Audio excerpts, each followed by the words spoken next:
rate is 90% for breast cancer, 65% for colon cancer, and 18% for lung cancer. Pancreatic cancer is projected to become the second leading cause of death in the United States by 2020. Visit our webpage, tfmradioshow.com, and be sure to go and like us on our Facebook page, The Family Meeting. You can also follow us on Twitter at TFM Radio Show and subscribe to our YouTube channel, The Family Meeting Radio Show, where you can see us live streaming this broadcast right now. Are you looking to advertise? Spots are available for as low as $30. Become one of our cousins today. Email us info@tfmradioshow.com. I'm Teresa McDonald, and this has been your highlights for Sunday, August the 19th. The Family Meeting Radio Show starts right now with your host, Eric Grant.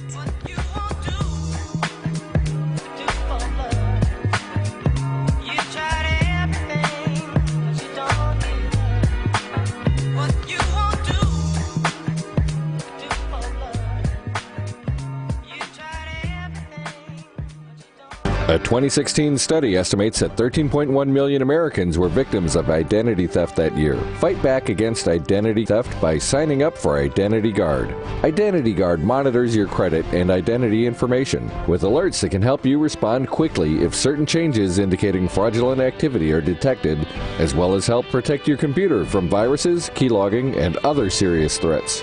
Plus, with Identity Guard's dynamic credit management resources and tools, you will have helpful information as you make better financial and credit decisions. Identity Guard includes $1 million identity theft insurance and lost wallet protection, and more if you ever do become a victim. Protect your ID by visiting lookaftermyid.com. That's lookaftermyid.com to securely sign up for Identity Guard today. The name of my business is Mrs. Indecent Exposure. We are an intimate aromatherapy, massage, bath, and body shop. We have the best aromatherapy, bath, and skincare products available. You can find us in Chicago and on the World Wide Web. We're located at 6916 West North Avenue in Chicago, 3 blocks east of Harlem Avenue, 773-417-3223. Mrs. Indecent Exposure, MRSNDEXPO.com.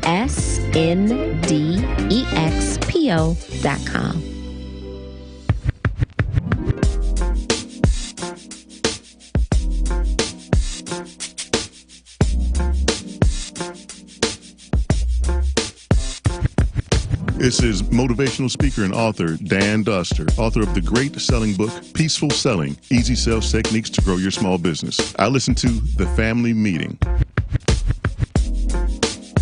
Hi, I'm Clyde Tinn with Kelly Dry and Warren LLP, www.KELLEYDRYE.com. I listen to The Family Meeting. Come on in, grab a chair. It's family meeting time. Welcome to the broadcast, and don't let no flies in, y'all. Close that screen door. Pull the screen door. Pull that door. Family meeting time. I'm your host, Eric Grant. In the Space Shuttle cockpit, it's crowded back there today. Mike and Lady B are back there. And let's make sure we give Lady B and Mike some love. They in here working by themselves, and they tired as hell, right? And they're running a bunch of shows. Yeah, Mike coming off of a hospital visit, and just y'all some hard-working black folks, I man. mean, my hat is off. That's Hand right, clap. man. I'm Give it telling to you. them, man. Y'all working hard, man. In the Space Shuttle cockpit. Thank you, Tressa, for doing the news in the You're only welcome. way you know how to do it. That should be your moniker. I do news in the only way I know how to do it. Thank you. The Black Asian dude is here. What's up, Hey, y'all, Richard what's Chu? going on, Hey, man? Richard. Hey, man. And rocking the sounds, of course, is my man, DJ Bubbles. Is that the crowd sound? That's That's the cross. crowd sound. That's East crowd sound. Visit our webpage, tfmradioshow.com, and make sure you enter your email address to join the family. Become a cousin. The broadcast is going on right there, right now on tfmradioshow.com. You want to make sure you go there and check that out. You'll also find our archived broadcasts and our often requested music playlist there. tfmradioshow.com. Also, make sure to visit our page, reregistertovote.com. That's reregistertovote.com. Make sure you're not purged from the voter rolls. What do you do at re-register to vote, Rich? Get your stuff registered. That's right, my friend. Like us on Facebook at The Family Meeting Radio, on Twitter at the same, and on Google+. The Family Meeting is sponsored by Identity Guard. They are trying to get y'all stuff, y'all. More Social Security numbers were leaked than credit card numbers just last year. Facebook crazy. admitted that 80 million people had information shared about them on Facebook. Hey, Yeah, That's there only was an Instagram breach, like just this They week. trying to get your stuff, man. 13 million? Visit lookaftermyid.com and pay as little as $6 a month. Lookaftermyid.com. The lines fill quickly. The number 773-763-9278, 773-763-9278. So he doesn't know this, but our guest today is one of my favorite people in the world. We don't see each other often because he travels a lot and just because we're busy and stuff. But that's my man. That's my man, my Moki Doke, man. Hey, Moki Doke. Yeah, Eric, I really appreciate that. He is, MD. man. I didn't know I was one of your favorite people. MD. Before we saw I each didn't other in know. Washington, when was the last time we saw each other? It's been, Over a year. yeah. Every time I see G, it's like, my man G, what's up? That's a true statement. Hey, we got people like that. Yeah. And you know, That's a true statement. they make life good. You know, Yeah. because you can be away from that person for a long time and you run into them And it don't matter. and you get all excited. So Chest comes right back. now he's a pronoun. Let me tell you who he is. It's Gary Rozier. GR. Gary Rozier is a University of Maryland grad, econ major. Go Terps. Terpins. Go Terps. He's the senior vice president of institutional marketing at my favorite firm, Ariel Investments. There it is. Sloan said he wins the race. That's right. right. That turtle. Here's a little fun fact about Gary. Uh-oh. You ready for this? Uh-oh. Here we go. Rugby player. That's right. That's right. Look at them thighs. Y'all can't see them. That's right. Collegiate rugby player. Hey, man. University of Maryland. Rugby. So Black folks play rugby. Heck yeah. that one does. Me and a couple others. You know, a couple So of us. that makes Look, don't get me started. that makes 'cause all of two. A couple of us. Don't get me started. That's on a the rough stuff sport. that we don't play. listen, it's not rough. It's insane. Yes. Y'all crazy, man. Yes. Hey, Gary, the guy he and his wife that live in the unit below me and my wife, he's from Wales. Yeah, sure. And Yeah. he played rugby for years. He doesn't play much anymore, just kind of, a little bit. But he's a bad boy. Yeah. I mean, so You rugby. got to have a certain kind of a disposition. Well, you just got to be okay without pads. Yeah, that's the disposition. And folks, How are you ever okay without pads? Oh, that what's that when you hurt play just rugby, me that's thinking what you- about Yeah, it. you got to get that first hit over, Yeah. and realize you got no pads. So wait a minute, the rest of them don't hurt after the first one? It's like anything else in life. We just get used to it. Hey, you talking crazy, man. Now you talking crazy, G, man. See, man. Hey, that sport made me who I am. That's crazy and insane. That sport made me who I am. I mean, I used to go watch. Did it? What about it made you who you are? Yes, indeed. Well, it's 15 people on the field, not 11 like football, so there's more people to deal with. Yeah. Like life. Yep. It's organized chaos, said like which is life. like He said life. like life. Yeah. No, it's organized chaos. Organized chaos, Yeah. like life. Yeah, like life. Uh-huh. And, some people revel in that. Some people are very good in that And some people situation. thrive in that. That's It exactly seems like the right. goal of the Yeah. game is to jack somebody up. Nah, they just get in the way. The goal is to score. But if somebody gets in the way, by all means, jack You them up. gotta jack 'em up. Right, We call that problem solving. It's not my fault he got in the way. That's how I saw it. Yeah. Well, speaking of insane, Gary's a Republican. Very much so. How about that pivot? Huh? How about that? that wasn't a pivot. That was a left turn. Right turn. But That let was me, a right turn. Let me add texture Okay. to it, all right? That was a right turn. I don't mean it in the sense that Gary's crazy because he's a Republican. I think he's crazy because he's decided to declare himself a member of any one of the political gangs, Yeah. which is my standing belief. I don't mind that a person is a Republican. That doesn't bother me. What I mind is they support the Republican buffoonery that's going on. So, Gary, Or any buffoonery. or any buffoonery. Period. But right now, it's the Republicans causing the buffoonery. I'd like to specify I'm a conservative. And Okay. Before you answer and respond, Wait. Let him go ahead and play this out, man. I like to. Play this out, I like player. this. When people ask, that's like I say I'm a conservative. I'm a conservative at heart. My views, my beliefs, all those things fall on the conservative path. Now you have to pick when you vote, and Republican happens to be closer. But no, that does not mean that I believe in all that nonsense. Okay. It doesn't mean that I believe in everything they do and they say, and does not mean I support every Republican. Okay. That's why Gary's my man. Very good. Very good. Yeah, no, Because listen, I've said this on the show before. I think I'm a closet Republican You might be. because I have conservative. we are. I have conservative ideas. Everybody does. yeah, Right. see, that's Everybody has liberal and conservative Right, ideas. right. This goes back. Let me tell you where I was headed with this. Permanent interest. Yeah. Right? We Yeah. all have permanent interests, Yes. and I'll bet you we share way more of those then I than got all you. this little political You're gang true, garbage true. that we You're true. engage ourselves in. You're true. Right. You're Well, very a lot of this is based on assumption, based on the costumes that we wear. So let me cite something. real Gang quick. warfare. Well, partly that. The other. And I'm so glad we brought up that word gangs because I Yeah. have an idea about that word. Okay.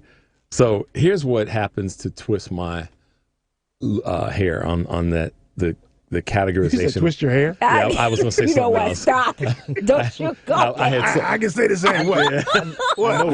I got the bozo side. So. Nah, We're look, doing a lot of twisting over here. I know. All three of y'all. I know. So here's You what need not happened. laugh so heartily about us people that don't have hair. Listen, I'm not laughing. No, you're laughing I'm real laughing heartily. with. I'm feeling some kind of way I about felt your the- laugh. I'm laughing with. Trust, I felt the floor rumble when you No, laughed. let So. me say I'm laughing with because I'm about there. Okay. I've got male pattern Don't baldness. tell me that that. runs- That's my. I got a black friend thing. That's what that is. Yeah. I was trying to Like, let's clean go it make up. our stuff better. Right. Yeah. That's I'm I got sorry. a black friend. Yeah. So Yeah. this is what has happened, and I've always taken the stand when there's a person who denotes a political party. The only time it happens, and you could laundry list several people that this is the phraseology that I don't like, is when someone says, "I'm a black Republican." That pisses me off. Yeah. And here's why: it becomes once again an issue of status and strata. Why does a person have to say I'm a black Republican? Just say, I'm a Republican. If I'm a Republican, I'm a Republican. Because to me, that says that if a person has to denote I'm a black Republican, then they drank the Kool-Aid. But you know, If they say they are a black Republican, if they just say I'm a Republican, then I'm cool. So Interesting hats point off of to view. you for not being labeled or allowing yourself to be labeled with or taken on I'm a black Republican, because that to me is where it becomes an issue of yeah, but this is a or this black. goes on in the streets every day. Who you with, right? Yeah. Yeah. I'm not interested in who you with. I'm interested in our permanent interests. Right. That's it. And I don't care which political gang decides they want to deliver on those, as long as they meet my permanent interests. Right. I disagree. Like, for instance, I think we all agree that we want our taxes lower. Agree. Sure. Right. The question is, whose taxes get lowered first? Well, and then that's Right. part of the question. The gangsmanship makes us believe one part of the electorate should get tax cuts first. But that's just one part of the conversation about taxes. Yeah, we want our taxes lower, and what are we going to do with those lower taxes? That's the second part of the conversation. So, you know, we all want our children educated. Right. We all want them educated. Well, no, I don't agree with that, Eric. Nope. Some of us want our kids stupid. Is that what you said? Some of us don't want our kids to have access to education. I don't believe that. Well, I don't think I know anybody that. are you that talking believes about that. individuals, or are you talking about the gang order? I'm not talking about gangs at all. Okay. Then No, I then think he's agree. speaking individually that we all want our children educated. Now, then I agree with that You're because- speaking about the opposition to certain segments of. Because that's part of the Yeah. conversation. Yeah, I get that's what part of he's the saying. I get conversation. what he's saying. As a non-parent, I want all of our kids educated. I do, for obvious reasons. A smarter society is a better society. Right. Plus, they're not going to bust you on the head. Well, I'd rather have a kid who's educated that's working on my brain if I need brain surgery than one that's not. Well, that too. Yeah. That too. So I want all of our kids to be educated. But so our permanent interest is the thing. Right. I'm interested to engage in a conversation amongst all of us today, again, about those permanent interests. Of course, I didn't bring it with me today. I did. You did. I knew you did. You did that. It was a nice setup. See, he always gets me to take the bait. We've been working on a list, Gary, of like permanent interests. Let me see. Yeah, let Gary take a look at it. He can get down with that stuff. I know he can. Yeah, as a Republican, is that something that you could get? As a rid of? black man. Hold on a second. no. Wait. Put a plus or a minus. No, don't do that. He agrees with all of them. I know he does. Let that man speak for himself. I know, G. He agrees with all of them. She ain't crazy. Kind of. He played rugby, so a little bit, but He could take a hit. That's for darn sure. Okay, listen. I'm loving the fact that he is studying those with the sincere. that's intellectual curiosity. Right. It's also feeling. Yeah. It's how it makes him feel. So I'm studying the reactions over here as he's reading because But you're treating him a little bit like a lab rat. No, I'm not. No, I'm not. What I'm saying is, okay, the fact that we're having a conversation with three, we don't subscribe to any, like you said, any political gang. but liberals. I would say our ideas are more liberal than they are, if you will. If you have to define it, than conservative. I would argue that, but I get your point. Okay. Yeah. So the fact that there's 3 and then there's 1, and the fact that we have permanent interest that we've come up with, I'm interested from his viewpoint and his thought process, how he views. Yeah, but I think that the term liberal, progressive, or conservative is the same as calling a black person soul brother. It's just another name for the same gang. Now, why would you say that? Because if somebody says I'm a conservative, you don't associate him with the political gang, the Democrats. My uncle. That's not what I was saying anyway to begin with, but okay. Well, look in terms of Republican, the gang situation, Republican, Democrat, or Independent. My uncle Charles True was one of the first black state politicians that came out and said he was running as a Republican, and he got elected as a Republican. This is back in '62, I believe it was. 64. This was here in Chicago? Yeah. And so he ran as a Republican because this is to Eric's point. The Democratic gang wouldn't allow him to run as a Democrat because they weren't his turn, probably. There wasn't his turn. There were no spaces. So he ran as a Republican to get up to win. And his philosophy was, I mean, he probably didn't use the word permanent interest, but he used language that said advancing all people. And he meant all people. So he was highly critical of things that Democrats did and Republicans did. But to get in the game, I see what you're saying. He ran as a Republican and he won. And then he switched and became a Democrat in his second term. And he won 9 times. Right. My point is, they force you to become a member of one of those gangs. Right. And he said that if I have to do that, then I'm going to do it over here because the odds are I'll win. And he won. But over time, to your point, he used to always say this: advancing everybody. Everybody's got to move forward. If society, if people are not moving forward in society by any means necessary, any movement is good, up or down. It's just as long as it's movement. Yeah. So when you standing still, All right. So let's take our break here as DJ Bubbles gives us some love with Aretha. DJ Bubbles, my man. Yes, sir. And let's talk about our permanent interest here, because I think we've got a lot more to agree on than we disagree on. No doubt. In fact, the things we disagree on, I think we just disagree maybe on some nuances.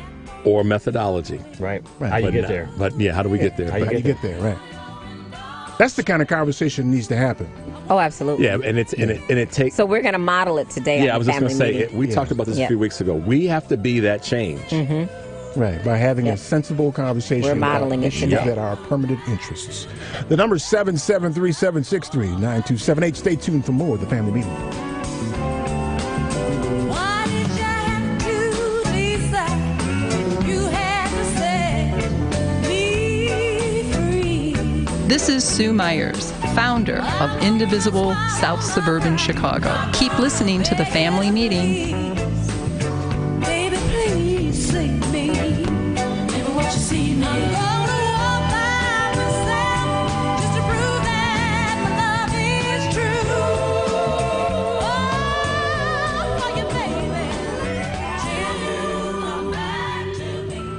Identity theft occurs when someone gains access to your personally identifiable information and uses it without your knowledge. Stolen information can include your social security number, credit card numbers, email login information, driver's license number, and much more. Once someone begins exploiting your identity, there are literally hundreds of ways they can affect your finances, medical coverage, and yes, even government records. Fight back against identity theft with Identity Guard. Identity Guard monitors your valuable credit and identity information with alerts that can help you respond quickly if certain changes indicating fraudulent activity are detected. Identity Guard includes $1 million identity theft insurance and lost wallet protection and more. Protect your ID for as little as $6 per month. Yes, $6 per month by visiting lookaftermyid.com. That's lookaftermyid.com to securely sign up for Identity Guard. Do it today.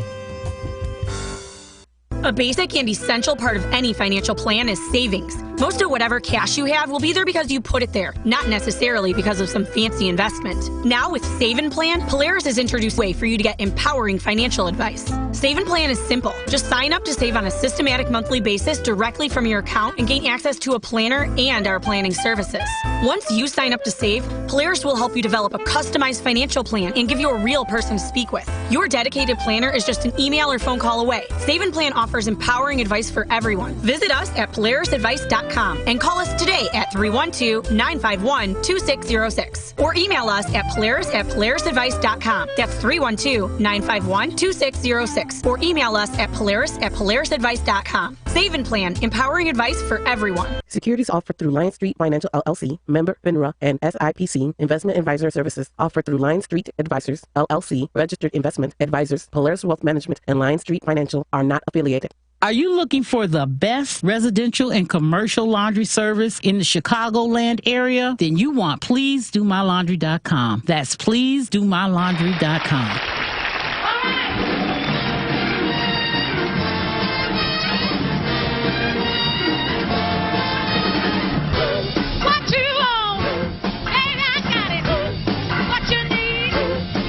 Hi, this is Cherie Bynum. You can reach me at Facebook.com. Welcome back to the family meeting. DJ Bubbles got the live version of Aretha. Yes, he did. Busted out a black and white video for this joint, did you? My man, DJ Bubbles. Isn't that great though? This week there were so many great old, stuff you hadn't seen. Yeah, songs you haven't heard, but you know every word to. Yeah, and that when they were performed live. Yep. Right. B103 was able to cobble together 5 hours of Aretha today. 5. Yeah. That's her body of work, man. I got to give it up. Sirius did a pretty good job this week too. They were putting it down. Yeah. Sirius XM was putting it down. They carved out a segment in pretty much every show. I don't care what radio station pretty much that you turned to over this weekend. There was some sort of Aretha going on. Yeah. Every single station. Yeah. Well, here we go. Our guest today is my man Gary Rozier. GR.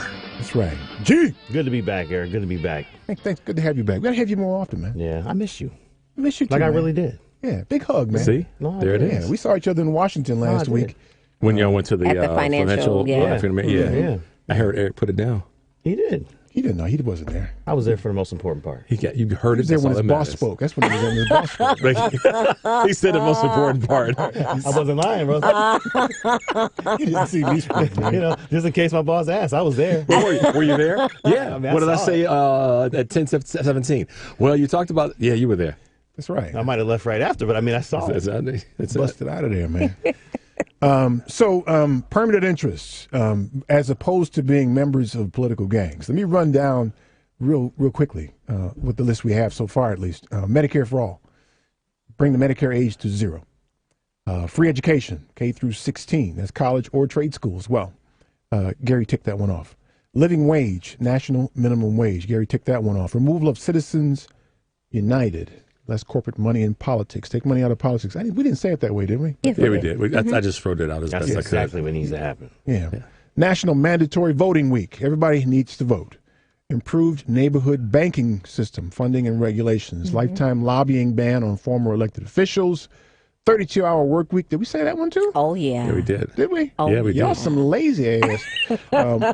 Actually, I worked 60 hours a week. Actually, I put an EG next to that when I wrote it down. Which genius. I think it was Genius. the 32-hour work week. Yeah, Genius. Come on, man. You know what I've been saying for years is That we should was make me. the work day 5 hours.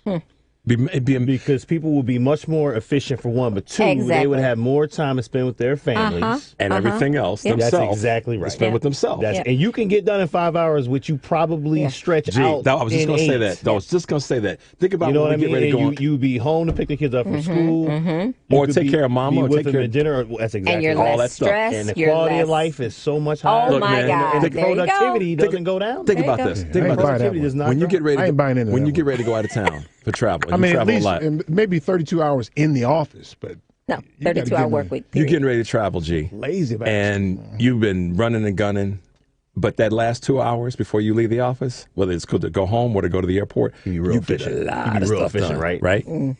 I heard someone say that whatever you're going to get, you better get it on Monday because after that, it's all downhill. their best productivity I just think the quality is of on life would be so much Monday. better. It would be. I think it'd be so much After higher. that, it's all You could downhill. actually employ more people to fill in the gaps. But Yes. keep going, E. Sorry. Okay, public buyback of the Federal Reserve Bank and a pipeline of younger elected officials to government office. I think I would add to that a retirement requirement for elected officials. Yeah. Yeah. I ran them down. I'll run them down again here. But let's start with free education, K through 12. So I think that there are two cases to be made. One, there's the benevolent case to be made. That is, it's just a good thing to do for families, right? We should give them free education, right? I think people push back on that. But I think that the bigger message needs to be an economic and business case. An educated populace, by all measures, creates a society that is more upwardly mobile, more healthy, and so on and so forth. Sure. That's why I think that's a good thing. I don't think you mean not do that, G. I think you mean, well, tell me what you mean. No, I'd be specific. So free K through 12. 16. K through 12. I am 100% behind. I think once you get beyond 12, that becomes a choice, an adult's choice. Not everybody should be college educated. Not everybody should go to a trade school. As an adult, you decide what career path you want to take. I don't think that the public at large should pay for that. I think you make an adult decision at that point if you want to take on debt or whatever you want to do to get that formal education. But I think it is society's job to pay for high school. But what about the notion that an educated populace is better for everybody? I still believe that. But you can't do it K But through there 12. will still be many things that need to get done that you don't need that secondary level of education. Well, no, I don't nobody's disagreeing Yes, with you that because the 13 through 16 is not mandatory. Correct. It's just free for those who qualify or want it. Still wouldn't do it. I don't think that's the public's. That's the public's job. I think at that point you make an adult decision and you decide how you're going to pay for it. I don't disagree with the premise where you're coming from on that, G. I think that I look at it from how will it benefit versus how would it not benefit. The not benefit is, I think it's based on your argument, one thing. The public should not have to pay for it. Okay, so that part I can get with. But I look at the upside, the benefit of if the public did, it would further improve the strength, the education, the wherewithal. And there's evidence now based on reports that say that just in America alone, that there are high school graduates that have fallen behind the ability to produce. We were talking about this in the commercial break, to produce at a level that our fathers or grandfathers produced that with the same level of education, number of years. Right. So I think that the upside is that it will narrow that down and make a better community of people. And I'll add to that, isn't the number 12, isn't it kind of an arbitrary choice? I mean, how do we where did it come from? Right. How do we decide 12 is enough? Yeah. And all the statistics tell us that people fall behind. Post-high school education, yeah. It's almost necessary. But it's also tied to something else. And Yeah, not only that, and I don't mean to cut you off. No, go ahead. But you have children right now who may want to continue their post-education after high school, but won't even strive to do that for lack of, or not for lack of, but for knowing there's no possible way that I can do this because I don't have the means to do this. So they may give up in their stride to just complete the 12, knowing that there's nothing after that. This is true, but listen, that happens when they have the means. That happens when there is an option for them to get there. But the chances of that happening when there is the means, that's a choice. You understand what I'm saying? The child that wants to go to post-education after 12 that doesn't have the means but wants to go and has the smarts the smarts to do it, they should be allowed to go. I still think there are ways for students to get there. I still think there are plenty of ways for them to do. Let's look at that is not on the public at large. But the number one reason people drop out though is for finances though. Sure. Right? Shouldn't we figure out a way to make sure that that's not the problem and that everything else is the problem? And everything else is the problem. And it's a good example. When a college athlete gets injured and he or she can't continue to play on scholarship, they have the highest dropout rate. They're done. So, but I want to go back to something Eric said about K through 12 and the arbitrary nature of that. There are some gender and social reasons why that's in place, and there's also some mortality reasons why that's in place. I can't remember the name of the report, but basically, I'm paraphrasing. It was built off of the industrial age wanting to get people into the workplace quicker, so that the years of school were dropped at 12 because they wanted to get people into the workplace faster. Companies did during the industrial age because bodies were needed to and factory further through. lowered. And so that Further lowered. Let me throw a compromise on the table, because I still think that 12 is such an arbitrary number. We talked about the work week being 35 weeks. Who's to say we can't get K through 16 in K through 12? Yeah. How come we can't extend the day? The school day. You probably could. Right. And get the same amount of education. Is that what you're saying? Yeah. At least the first 2 years of what would be a college or have trade kids in school for a longer day, have Right. parents working less to be there for the kids to help with their There's education. actually Meet some them in the middle. programs. There's actually Yeah. some programs like that now. That you have high school students now that are getting college level classes and getting college credits before they actually go off and go to college. My son was one of them. He was able to get like 3 credits before he was actually off and into Right. college. Baby So- girl had almost a full year. See what I'm before she saying? got to college. So there's a way that they're doing that now. So I agree with your assessment of that. That we should be able to within those 12 years. So you lengthen the school day and shorten the work day, so everybody's going in the morning and coming back at the same time. Exactly. I'm gonna be the contrarian on not contrarian, Gary, but just sort of And that serves a bunch of purposes right there. Yeah, it One of does. all the family dynamics and the structure of to that. what G Yeah. said earlier about that. Absolutely. So let's ride the train and look at both rails. One rail is we don't spend the money on 12 through 16 publicly. Okay. Just incorporate the 16 into 12 years. No. I'm just saying whether we did that or not. I'm looking at it from a purely cost standpoint. Okay. Where are we spending the money now that doesn't benefit our society, that the public's paying for through tax allotments and credits right, and with corporations that fund the defense? Yeah, because I would argue, and I so- bet you there's a study that we could reference that says that we're spending it anyway. We are. There's Right. in the I form agree. of public support or in prisons. All I gotta or do is look something. in Policing, all I gotta do is all look in of the that. mirror. Now, Sal, you've now brought up a solution. Yeah. Right. So if you said to me, we're spending it in here, and we probably shouldn't, Or and we're going to don't spend have it, to. or don't have to, we're going to spend it there. Fine. Yeah, and then that's all I'm saying. That's why- but that's it's a not new solution. money. That's why I'm- exactly. But that's a solution to me. That's why I'm fine. riding It's with not you. new money. It's not another tax on the public I don't want at us large. to. That's fine. I'm That's riding 100% with you fine. on that. That's why I did the rail thing. No, I'd be fine with that. Yeah, let's do because that. I imagine there are pools of capital that we can find. Oh heck yeah! Right. And Fine with lots of that. ways. And, You know, we, lots of and ways. we should, if there's anything we're going to spend money on right now or reallocate the budget, that Education. should be at the top of the list. I'm with you 100%. But the question Okay, is, so wait a minute. I think we got 2 solutions here. We can lengthen the school day while we shorten the work day, or we can and make it K through 12 and make it encompass the 2 or 4 years of college, equal of college. yeah, Or we can reallocate funds that are allocated Which to we've prison long and since other said things. on this show. If Let's we reallocate the money. reallocate funds to catch some of these before they become criminals, then that eliminates 2 problems. look, So y'all, let me ask you this. How come the people that we send to Washington and Springfield Don't see that. can't have a conversation? We did this in 5 minutes. Oh, they're too worried about That's getting gonna make me want to reelected. choke somebody out. man. well, and that's on both sides and in the middle. 100%. They're too worried about being reelected. Because we didn't just make a business case. But I'm also gonna. Took us 5 or 10 minutes I know. though. But trust it. What kind of idiot is messing around for years and I know. can't figure this I'm out? gonna throw this in the mix though. Because it doesn't make money No, to do that. it doesn't. But it also Yeah. this is where I'm not going to The let money go. is in the prison I'm not going to let go on systems, this you know? one. I'm not going to let go on this one It's because in the I know I'm schools right. too, though. No, this is where it starts. Look, got to talk about where it starts to come up with a solution.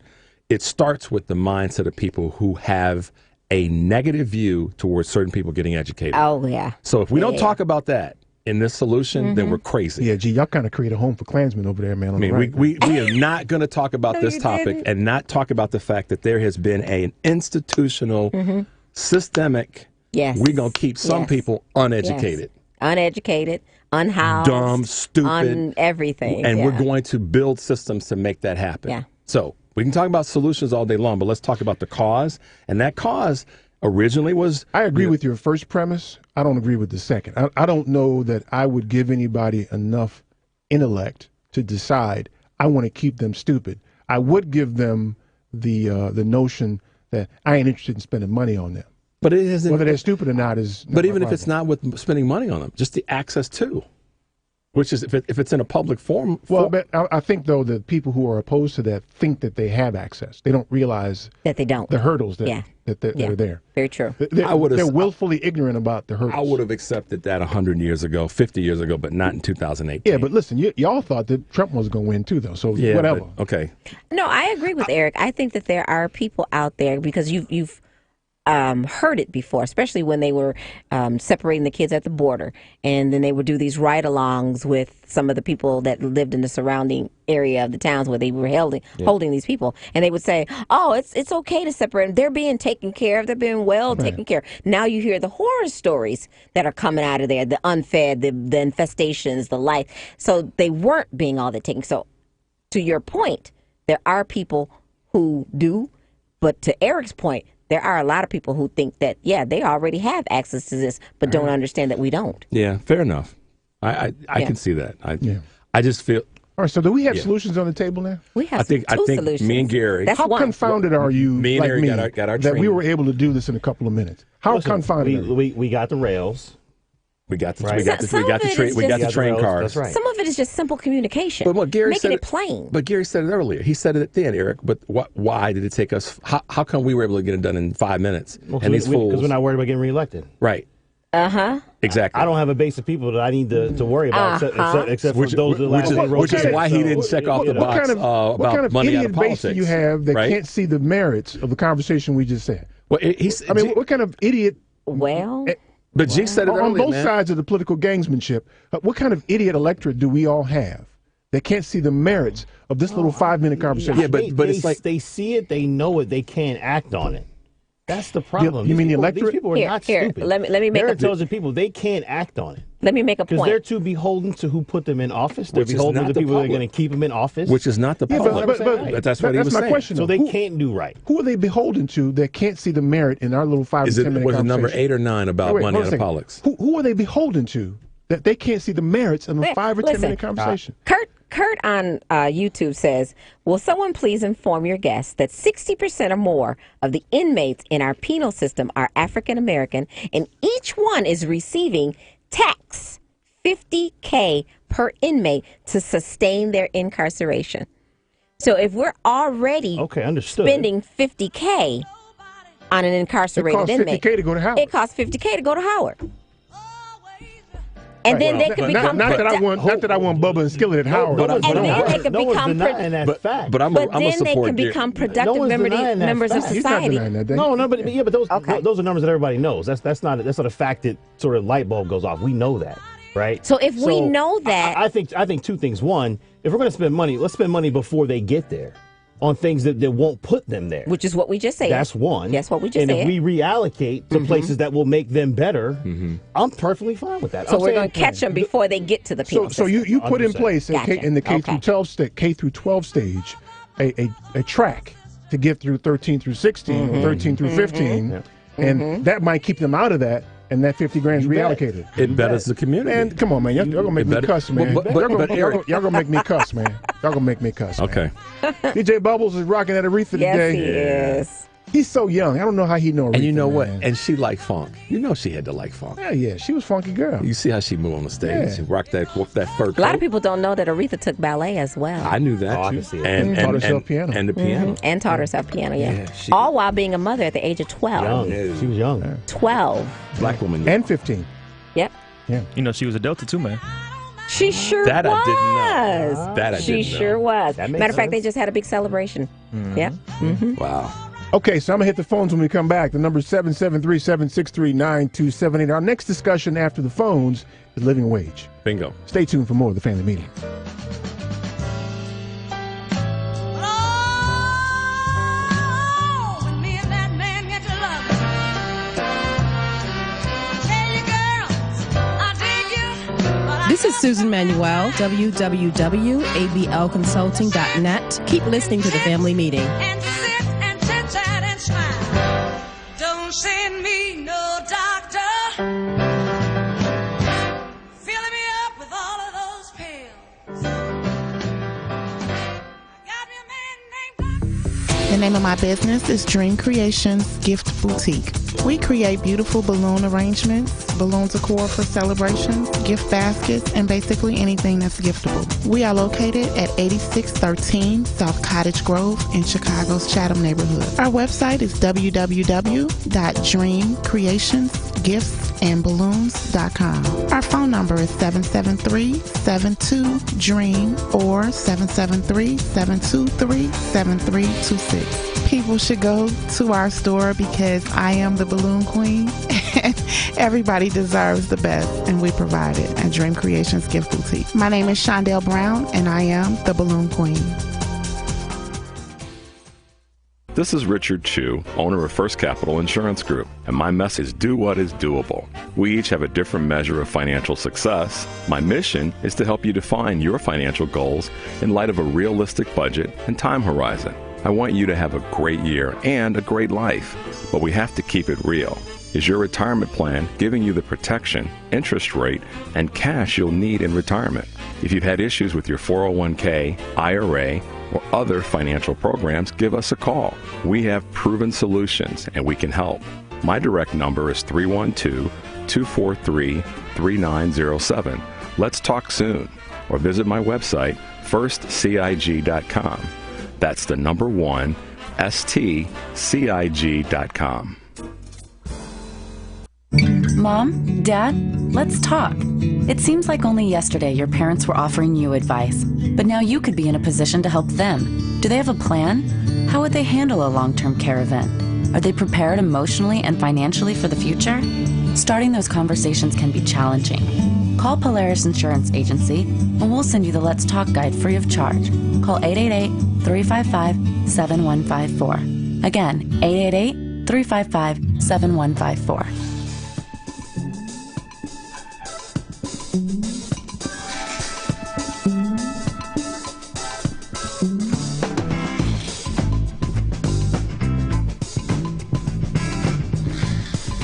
This is Paul Mark Wallace, president of NSYNC Consulting Services. Our website is www.nsynccs.com. Welcome back to the family meeting. Hey, we gotta let that one play, man. That's Aretha's foray into the funk right there, man. Aretha messing around with the funk there. That bass is killing it, right? And you always said that's the. Yeah. All she gotta do is add some horns to this, and it'd be funky. Yeah.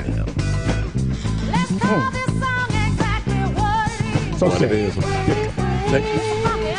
The number is 773-763-9278. So we did what I ain't gonna say it again, man. It make me mad, man. Because what kind of idiots, all of man? what? 45 minutes.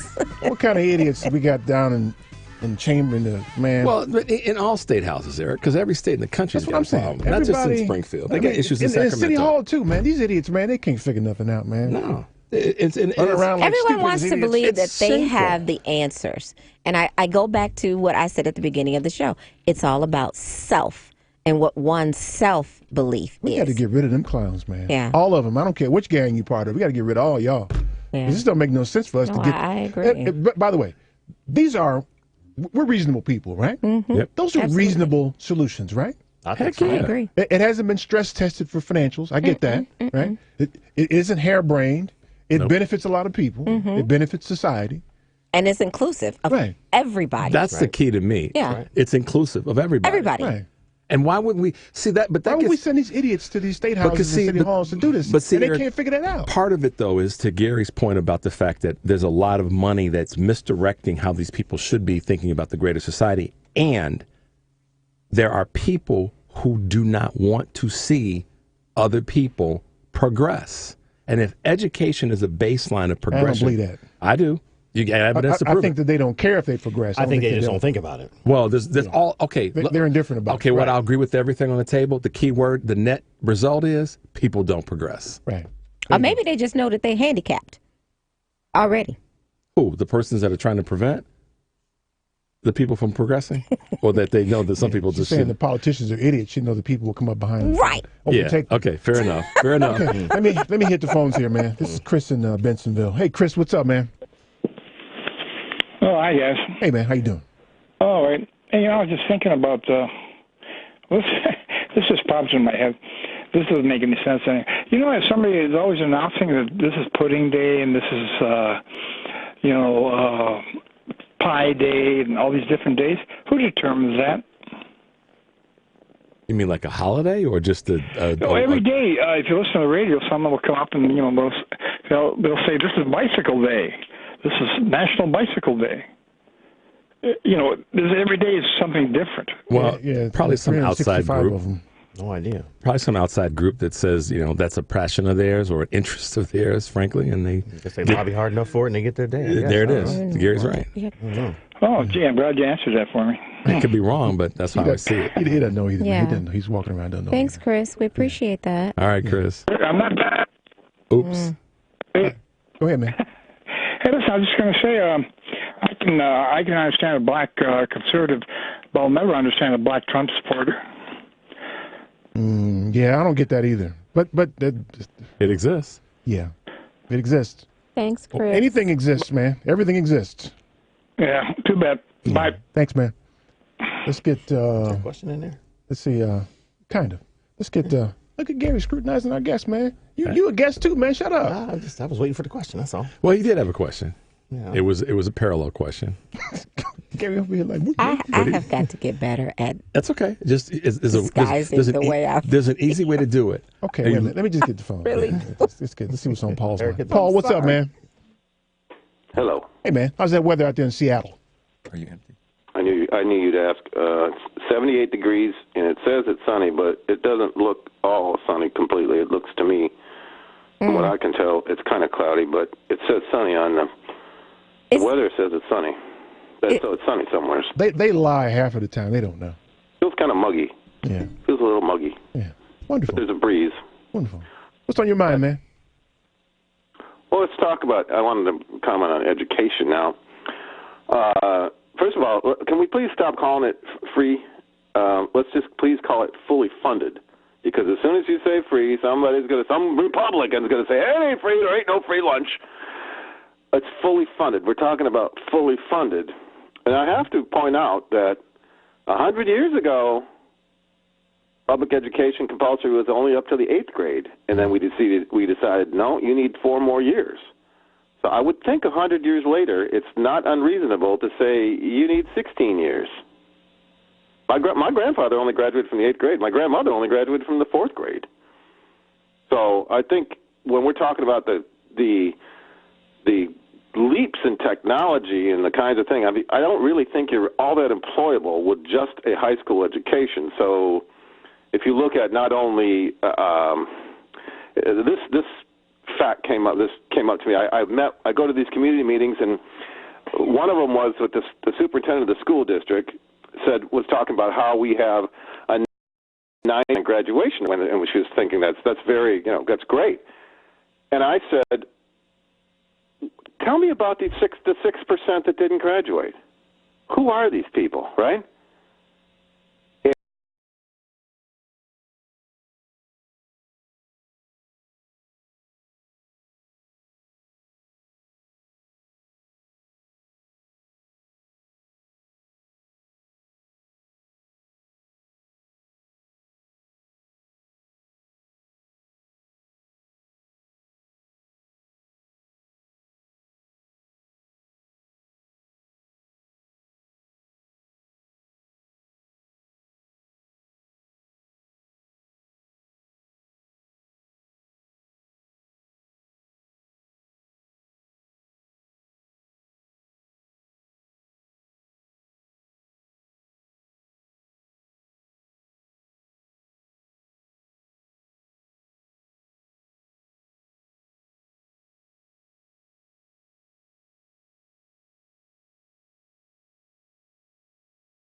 There are reasons like that, because I thought, if you got a 95% 94% graduation rate.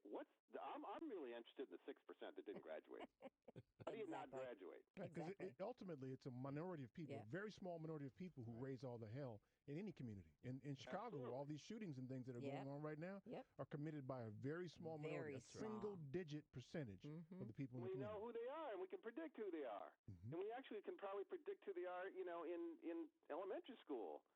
We can see what's going on here. But one thing I can't remember who said it, but doesn't like the term black Republican. I did. And I had the exact same reaction for the term conservative Christian.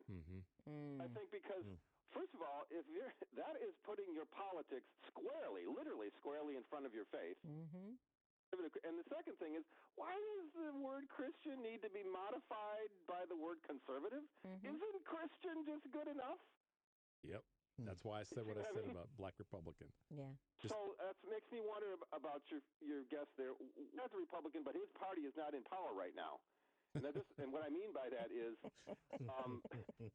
as you recall, 15 establishment Republicans were defeated because we want a non-establishment guy. So as I say to some of the local conservative Republican talk show hosts here in Seattle, I say, so were you BSing me then when you were talking Reagan-Bush, or are you BSing me now? Because what you were arguing before was that those were the arguments you've been making with me for the last 25 years, is that, Reagan-Bush policies, these are the establishment policies we need to follow, and now you're telling me you want to throw those out and go Trumplander? So what kind of Republican, what makes you a Republican? Yeah. Let him answer, Paul. I appreciate it, man. Thanks, Paul. Thank you, Paul. Thanks, Paul. I love the question. I love Seattle, by the way. I travel there for work a whole lot. It's funny to me, which is why I corrected you when you said, he's a Republican. You said, I hate when the black guy said, look, I'm a conservative, because that's where most of my views lie. But I have voted for many Democrats, because if they're in line with what I think and how I feel, and I feel like they have the game plan to go, I'm fine with that. Yeah. Whether I'm a Reagan Republican, Trump, all that stuff, those titles mean absolutely nothing to me. Yeah. If you're not talking about the issues, it's not worth the conversation to me. Why don't you ask me how I feel about a particular issue, and you'll get my answer. Then you can decide what type of Republican I am. Yeah. Right. But at heart, I'm a conservative. Because most of my views, that's where they fall. But it does not mean I'm aligned on all those things. It does not mean I'm aligned on every Republican and everything that Trump does. Which is what you said during the break. You said historically, most black people, and like you said, the country kind of leaned center-right. Center-right. And most black families were conservative. And that was based on due in part to their religion. That's right. And how I don't know how you define ultimately conservative, though. I think, again, that's just another name for the same gamesmanship. It is. Well, conservative and conservatism is two different things. Right. So if we're speaking in jest, you can be a conservative Democrat too. Sure. Well, yeah. So it doesn't mean anything. because the Republican Party doesn't own conservatism. Right. That's It doesn't mean anything ultimately. Okay. I got you. It's all back to permanent interests. Gotcha. Yeah. Really good. Let me see if I can get Dave calling from San Francisco in here. Dave, what's up, man? Hey, how are you? And by the way, let me thank that earlier caller who had the courage to expose the National Pudding Council. They are, how Trump talks about the deep state. Ooh. These people are the most powerful in all of the land. Dirty bastards. That Jello pudding. We got a pudding deep state now. Man, watch that pudding. A couple of things. You got to start it, Dave. Last week, I think it was Eric was on Stephanie Miller's show and mentioned that you were going to think about giving away some Malcolm Nance books. Rich said that. That was me, Richard. Yeah. I'm not up that early, man. If that's still up. Oh yeah, and we've posted the questions on our YouTube, on our Facebook page. Have you been there? I didn't realize that part of it. Yep. Okay, I better listen more carefully. Yeah. Yeah, hit our Facebook page, The Family Meeting Radio, and you'll find the question there. Yeah, we'll do. Okay. Hey, and the last thing, you're talking education. One of the, I think you're referring back to. It was, who was it? Dewey beats Truman. You remember the famous photograph of Truman holding up? So there was an educator. It wasn't the same Dewey, but there was a Thomas Dewey, if I remember right. He was about 100 years ago, and a famous educator, and if I remember right, he was from New York City. Yep. And Ben Franklin came up with the idea of public schools, and he knew, and Thomas Jefferson knew, that if you educated people, we would have inventions, we'd have creativity, we'd have small business. The development of America very much relied on inventive spirit, and if the budgets were slashed, then that was a danger to the society. And so obviously the neocons who, well, in fact, if you go back to Henry Ford was not only was he a bigot and all sorts of trouble, but he was a skinflint, and he was always trying to force wages down. And finally, one of his shop stewards came up to him and he said, "Listen here, do you want your employees to be able to buy one of your cars?" Because he was trying to, they're famous old cowboy. I read that. Yeah, it's true. Yeah, and famous Bill old Ford's cowboy stories where I think it was $5 a day, and that was that's what it was $5 a day. Yeah, and that was actually back in the 1880s. Right. $5 a day was, shortly after the Civil War, $5 a day was a fair price. And Henry Ford was trying to, 50 years later, he was still trying to pay him $5 a day, right? Yeah, and so the whole idea that America couldn't expand when everybody was starved, and so they started. When Henry Ford came up with the assembly line, he was then able to basically dumb down America because we didn't need smart people who would go off and create their own businesses. He wanted to keep them so starved that they wouldn't be able to leave the assembly line. They'd be stuck on the assembly line just trying to break even. The old problem of the company store. And he didn't want to lose his workforce. Yeah, absolutely. And so when you look at, this problem came up with Adolf Hitler and his concentration camps. In the earliest days of them, they weren't just rounding people up and gassing them. They were putting them in work, yeah. Yeah, they were like poorhouses where you had to work for your supper, and you would never break even. Sell your soul to the company store, and so the idea of education being limited so that you would be trapped in that kind of scenario. That's where it comes from. Yeah. And so I really take exception to the idea that, that we got to do budget cuts in the schools. Schools are, the prime reason why there's, expansion in America and why we need. In fact, if you go in the history of Thomas Jefferson, in spying, Thomas Jefferson was famous for sending out his diplomats and spies around the world to steal inventions. And to, if there were inventors around the world, he would try to encourage them to come to America because he knew that immigration. Huh? Yeah. So if you study Jefferson in terms of Jefferson's spies, they were very much into corporate, espionage, invention theft. It's very interesting. Yeah, Dave, I appreciate it, man. Thanks for the history lesson. Appreciate it. My pleasure. Thanks, Dave. Take care. Thank you. I'm still trying to reconcile Jefferson's Jungle Fever too, though. But that's a different thing. What? You can't reconcile that. They all got the fever. You know that. Jungle Fever. I got Jungle Fever. The number is 773-763-9278. Stay tuned for more of the family meeting.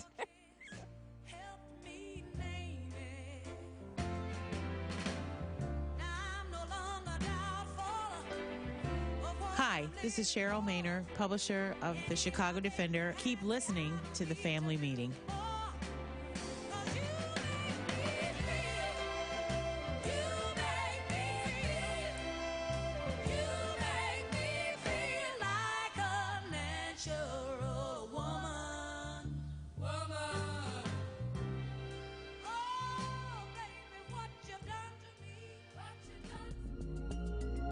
The reason that it's important to advertise on the family meeting is that we have an economical way of reaching a great audience.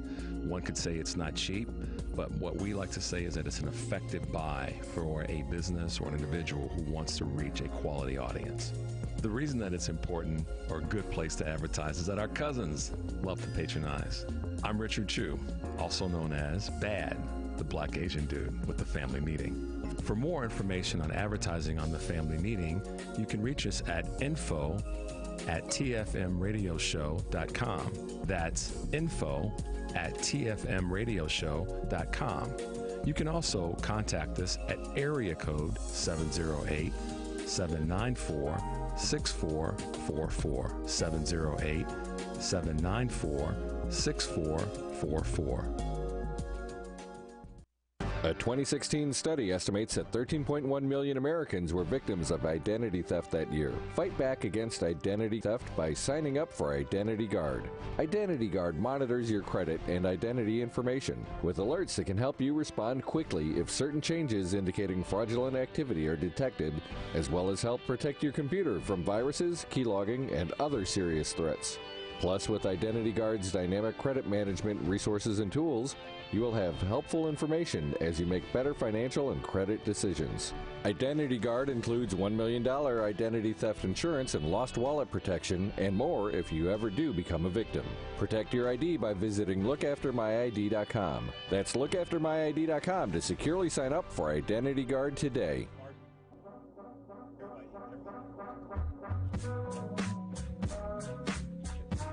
This is Miss Lady B, La Boricua. Now it's time for the family meeting news. I'm Teresa McDonald, and here are the top stories we are following here at the family meeting. Incarcerated Americans in at least 17 states will go on strike this coming week, refusing to perform labor and engaging in sit-ins and hunger strikes to demand major reforms to the country's prison and criminal justice systems. The nationwide prison strike is planned for August 21st, the day that Nat Turner led an uprising of slaves in 1831, until September 9th, the 47th anniversary of the Attica Prison Rebellion, in which more than 40 people were killed. Organizers of the strike have released a list of 10 demands for improvements to their living conditions, sentencing policies, and laws that allow for prison slavery.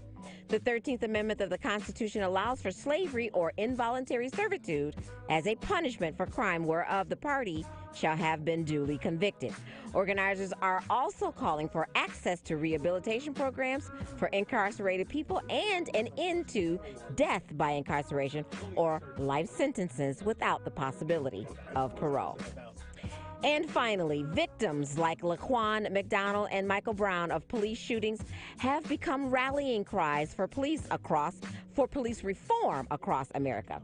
Yet there is little public data about most officers involved in fatal shootings, thanks in large in part to the dedicated efforts of the Fraternal Order of Police and other police unions.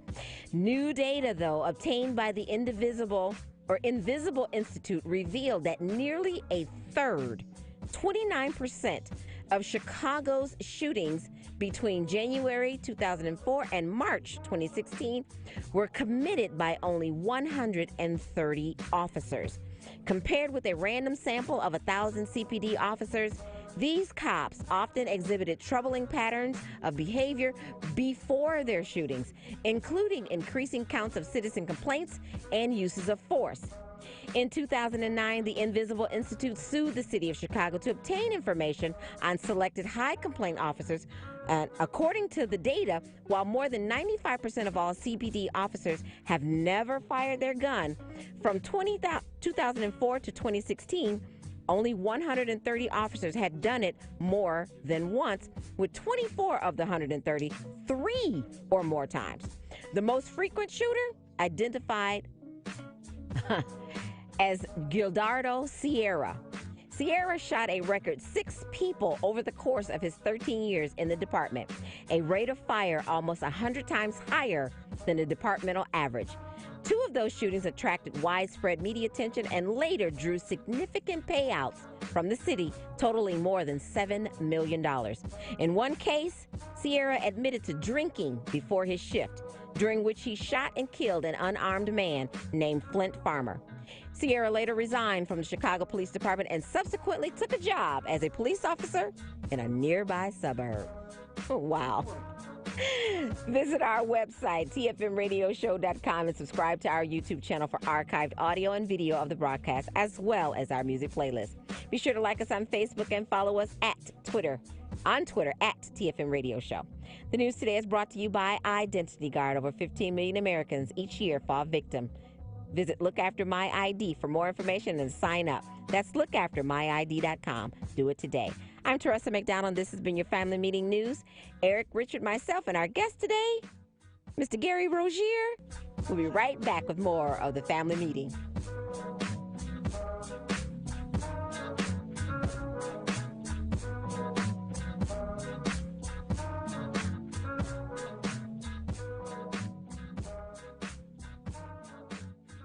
This is 820 AM, WCPT Willow Springs, 92.5 WCPT FM DeKalb, and online at WCPT820.com. A basic and essential part of any financial plan is savings. Most of whatever cash you have will be there because you put it there, not necessarily because of some fancy investment. Now with Save & Plan, Polaris has introduced a way for you to get empowering financial advice. Save & Plan is simple. Just sign up to save on a systematic monthly basis directly from your account and gain access to a planner and our planning services.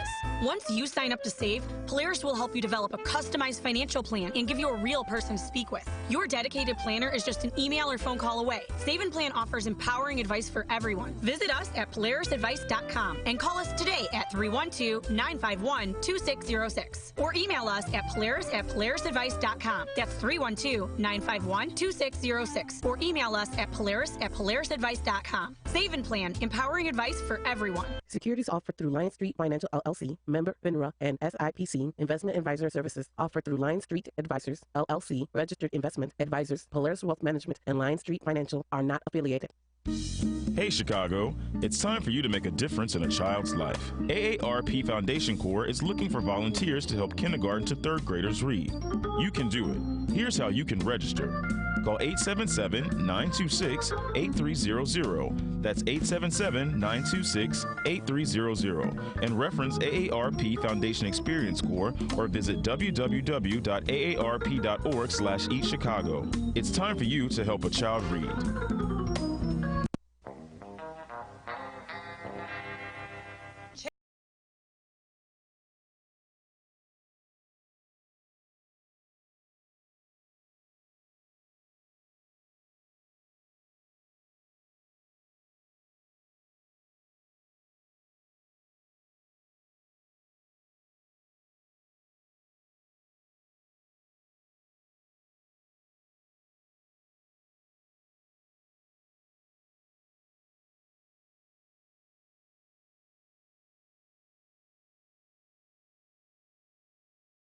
DJ Bubbles, man. Rocking for you. Okay, so let me run down. We've been talking about our permanent interest here today with our guest, Gary Rozier, Senior Vice President with Ariel Investments. Let me run down the list real quick again so people know what they are, and then we'll talk about the living wage one here. Medicare for all, age 0 for Medicare. Mm-hmm. Not free education, fully funded education. Nice. Removal of Citizens United, less corporate money in politics, less money in politics, I think it should be. National Mandatory Voting Week, improved neighborhood banking system, lifetime lobbying ban on former elected officials, 32-hour work week. I'm buying into that now, by the way. 32 hour, I knew you you like that. You like that. I still got to work 60. I knew you come around. We made the business case, and he was good. Yes, we did. I still got to work 60. I don't know about all y'all. I love it. Public buyback of Federal Reserve Bank and the pipeline of younger elected officials. We're talking now about the living wage, national minimum wage. Mm-hmm. There was a study that I saw I forget who did it, but it talked about the impact of not just the living wage, but giving everybody a minimum income. Mm-hmm. That's probably a little bit too far to the other direction. But the study was fascinating when you had money in people's hands, where they didn't have the stresses of not knowing where the next dollar a meal was coming from, how much more productive they were. That's in all facets of anyone's life, relationships, family, whatever. When you don't have to worry about certain things that should just be automatic, you can focus your attention on other things in your life. Productivity. Yeah, productivity. Yeah. Absolutely. So I'm somewhere in the middle. I don't think I would go for that. I'd have to see more information. But a minimum wage, I think, goes a long way. I think the argument against it oftentimes is what it will do to business. I think that's short-sighted on the overall impact of putting money into the economy. A person who gets a minimum wage at Walmart, that additional money is going to go to Target or back to Walmart or whatever. They're going to spend it. For the people we're talking about, they're going to spend that. And spending is what drives the economy. Absolutely. It's spending, right? And we would prefer that it not be government spending. Right. Yep. Right? Agreed. Right? Yeah. So why not have the people that, and by the way, the spending by the middle class is what drives the economy. That's why I make the argument to another point that the tax cuts should be on the minimum, on the middle class, not the upper or even the lower class. And I use that term Yeah, sparingly. most people don't know that. Well, I'm sure you guys know because you guys are all financial advisors. We've been in a bull market for how long now? Almost 10 years. Yeah. 9 years. It's over 9 years. The That's right. anniversary of 9 years was in March of That's this right. year. Yeah. So that as shares and prices are rising, that encourages, other things to happen. So the fact that we've been in a bull market for as long as we have, and it's projected to continue, correct? That's right. A stagnant wage bull market. Exactly. And that's where I'm going with this. So if we take that stagnant away and increase the wages, a bull market is where you want to be. Am I not? Am I lying? You supercharge the economy. Exactly. would. So this is where we've been in this for 9 years now. Trust Of which I'm with you, and let me. This is where I go with this. And Eric talks about making the business case. It's the ultimate business case to have a wage that's higher for all, but certainly a minimum wage for a certain part of our economic strata. We have to ask the question, why isn't it not happening? Versus we know the business case for what will happen if it were put in place. And I go back to something that's tied to education. Those who have controlled our economic systemic systems, both educational and economic, they want chess pieces off the board. Right. They don't want to see more people having more access to wealth and education because it says that then it keeps a competitive or somehow environment. diminishes them. It diminishes them. Well, I argue that too. I think that they're just indifferent about it. Well, but the net result is want still it the same. I'm with Eric on that. I think that, I think people just don't think about it. But that's still but guys, okay. The net effect is the same. The I get outcome agree is the with you same. on We it. get that, right. The outcome is the same. So then we get into the realm of excuses, which is if the net result is still the same, whether it's conscious or unconscious, let's solve it. And solving it is simply saying, you know what? The business case says if we put more money into education and we put by shifting the budget and we put more money into people's pockets, everybody benefits. And then there's other things that get sustained by doing that. Yeah, but the argument against it, of course, is that they think it's going to put businesses out of business. But the businesses are stupid if they think that, because that then goes back to my belief that it becomes I don't want people competing with me, because if businesses are going to then think that it's going to harm. I'm ready. I'm going to make a. Harm. I have stories. Is that a fist? If they're going to, if this you is know going to, how I have stories. I'm Okay, gonna let you finish. I'm but- gonna show you my but- story. That's behind the fist. but if that's going to harm, I know what you're saying, Eric. You're not saying that it's right. You're saying that that's what the rationale is. But that rationale makes no sense from a business It's not standpoint. going to harm the business. Because- the business will adjust itself. Well, like but- you said, if you're a good Not leader, you'll necessarily. adjust They it. don't necessarily Well, but adjust you- from that. The- Because the look at business will it this adjust way. for Look at it. it this way, and I'm going to make your point for you. If your fist is closed, you can't put anything in it, right? Mm-hmm. You can only hold on to what you got. Yep. But nothing else will come in there. Nope. If it's open, stuff will come and stuff will go. And there's actually and it biblical. rolls. I agree with you, but G's right though. In the short The term, business is going to adjust itself. Listen, you're either going to have a smaller workforce, or the cost of your product's going to go up. It's going to adjust one way or the next. But wait a minute, So but which is beneficial? Less workforce or the price is going up? Either way, you lose, right? I don't know about that. The business will adjust for itself, is what I'm saying. I think you've got to look at it. The though, business short- isn't going away.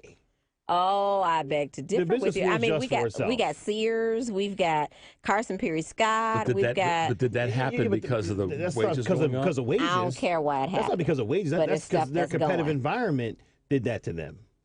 I mean, it wasn't wages. Amazon put them out of business. Absolutely. I mean, well, and you know what else? that's put them why out? malls aren't there. I mean, but that wasn't a wage issue. Is my point.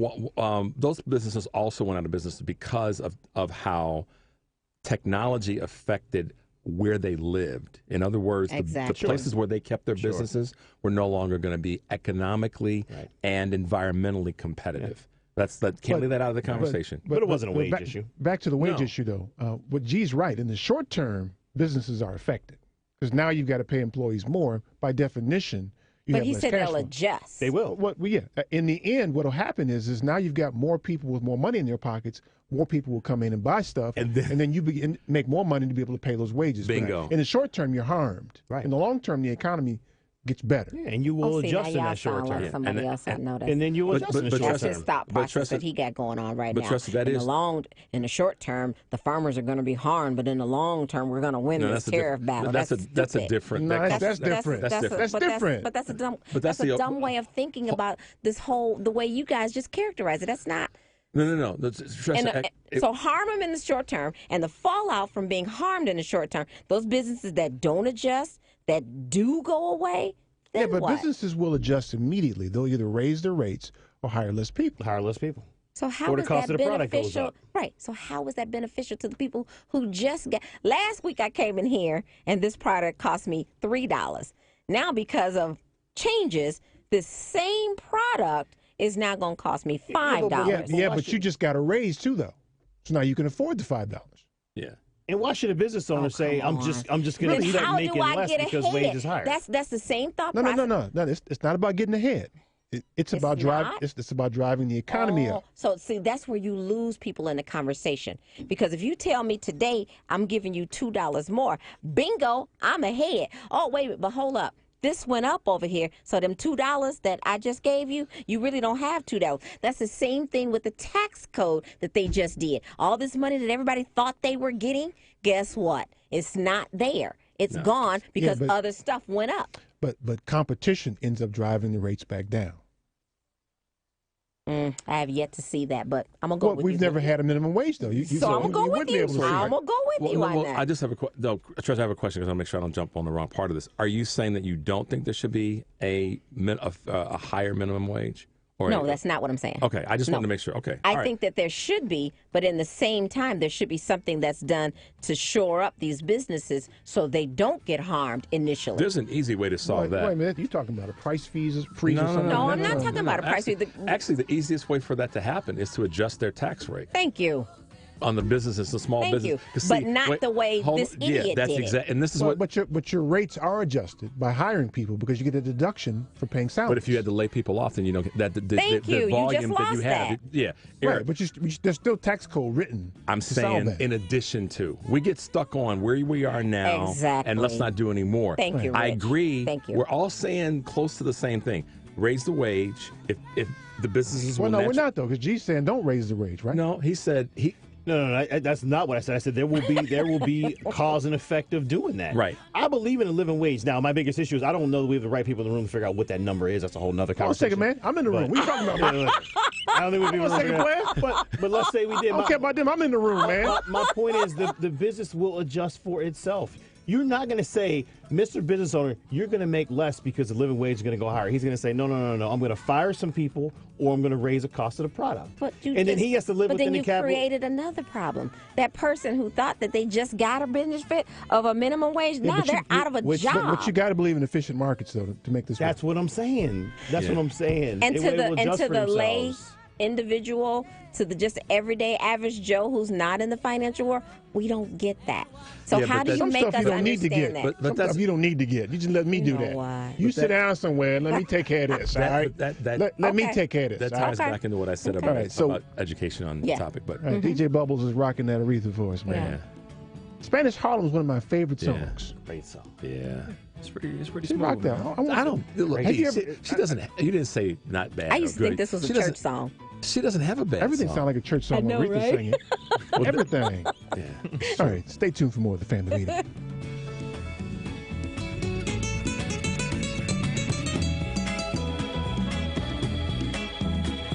This is Daryl Dean, the CEO of DNA Credit Card Processing Services in Matson, Illinois. Keep listening to the Family Meeting.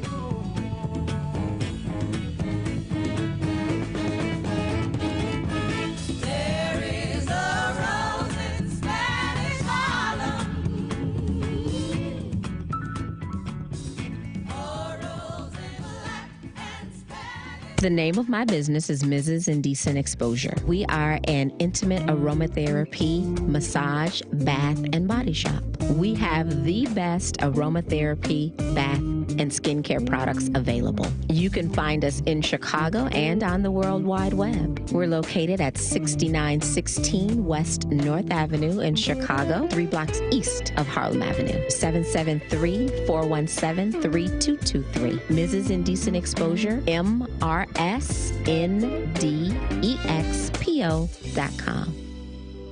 A 2016 study estimated that 13.1 million Americans were victims of identity theft last year. Fight back against your identity being stolen by signing up for Identity Guard. Identity Guard monitors your credit and identity information with alerts that can help you respond quickly if certain changes indicating fraudulent activity are detected, as well as help protect your computer from viruses, keylogging, and other serious threats. Plus, with Identity Guard's dynamic credit management resources and tools, you will have helpful information as you make better financial and credit decisions. Identity Guard includes $1 million identity theft insurance and lost wallet protection, and more if you ever do become a victim. Protect your ID for as little as $6 per month. Yes, that's only $6 per month by visiting lookaftermyid.com. That's lookaftermyid.com to securely sign up for Identity Guard today. Is your child prepared for the school year? Getting started early means a better chance of getting ahead. Masters Plus Tutoring in Homewood is the program that works. No matter what your child needs to prepare for the coming academic year, better study habits, organizational skills, or time management, Masters Plus can help. In fact, they tutor students in all subjects from kindergarten through college. Perhaps ACT, SAT, or Catholic high school prep are in order. Just visit mptutors.com and request a consultation. All sessions are taught by certified instructors in a private one-to-one setting to ensure each student receives individualized instruction.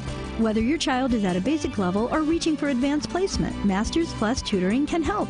Call 708-798-8400 or visit them on the web at mptutors.com. Mention WCPT and you'll receive a $25 tuition credit with a purchase of 4 hours or more. That's mptutors.com.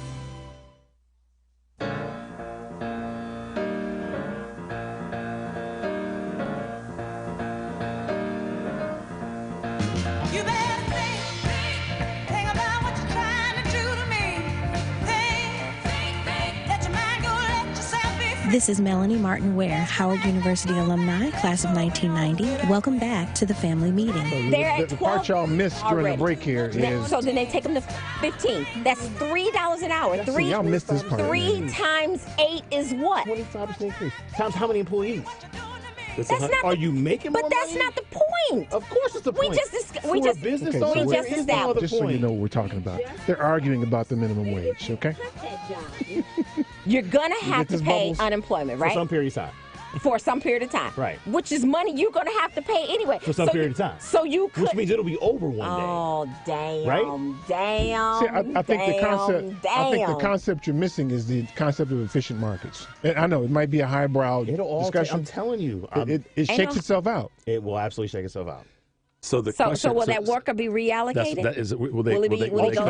Will they come back to the ultimately? So in the meantime, will the economy sustain all of those people? Yeah. Okay. It will. Okay. I'm gonna take your word for that because I'm not a financial person, so I believe I will have to take your word. And the other piece of this. So the economy the economy will absorb that. There's some wraparounds you got to do. The unemployment. The social programs, the SNAP, the housing. The wraparounds have to be created. I get that. What about the mental part of that? The despair that they may fall into. See, efficient markets takes care of that. There are some wraparounds that probably have to happen. Okay. This has to be stress tested financially. And figure out how it works. And the other, and then when you stress test it, the red lights pop out where things are a So problem. how can you agree or take a position one way or the other if it hasn't stressed out or been stress tested out or however you? By the way, them paying unemployment takes care of a lot of that. That's why they pay unemployment. Do you know what unemployment rate is? That is a bridge for them. Do you actually? I know exactly what it is. How much is it? It's more than zero. Oh God. I know that. Okay, so it's been extended before too, but that's right. He's right. That's what unemployment is for. What that's what it's supposed to do. Theoretically, if you're used to bringing home, that's in lieu of just giving people money. Come on now, you're used to bringing home $1,000 a week. You go from $1,000 a week to $218 a week. It's only supposed to be a bridge. It's not supposed to take care of you indefinitely. It's supposed to be a bridge. That's all I'm saying. A bridge to win. A wraparound might be increasing unemployment. I get that. Okay. Yeah, maybe you increase unemployment. Okay. Yeah, it might be. That might be. I just want some definite stated with all of this too. And the other offset can be, if people want to have the real conversation about this, is to adjust the tax code. No, but see that doesn't work because it's addition by subtraction. No, it's not. It's not real money. It's just money you don't have to spend anymore. I don't think any of this stuff we're talking about is real money. Because when it comes out actual dollars and cents, if you get a raise, that's real money. Yeah, but the tax. But you just said you're talking about the red lights. But you just said the brother wasn't getting one because the business is gonna cut him. Yeah, but he goes on unemployment. Yeah, but and he can get another job. Wow. Right? There are wraparounds that you put on this. I'm gonna bite my tongue on that one because. Right? Yeah. Okay, Gary. This is one of those conversations where someone says, "So, Richard, don't you think?" No, I don't think. You think? Wait a minute. But I don't so think. what's the answer then? If we raise the wage, and there's a ripple effect of raising the wages. I get that. Are you saying that you're gonna prevent employers from firing people? Is that going to be the new law? What are you saying? What are you saying we should do? No, that shouldn't happen. Wait a minute. What are we saying we should do?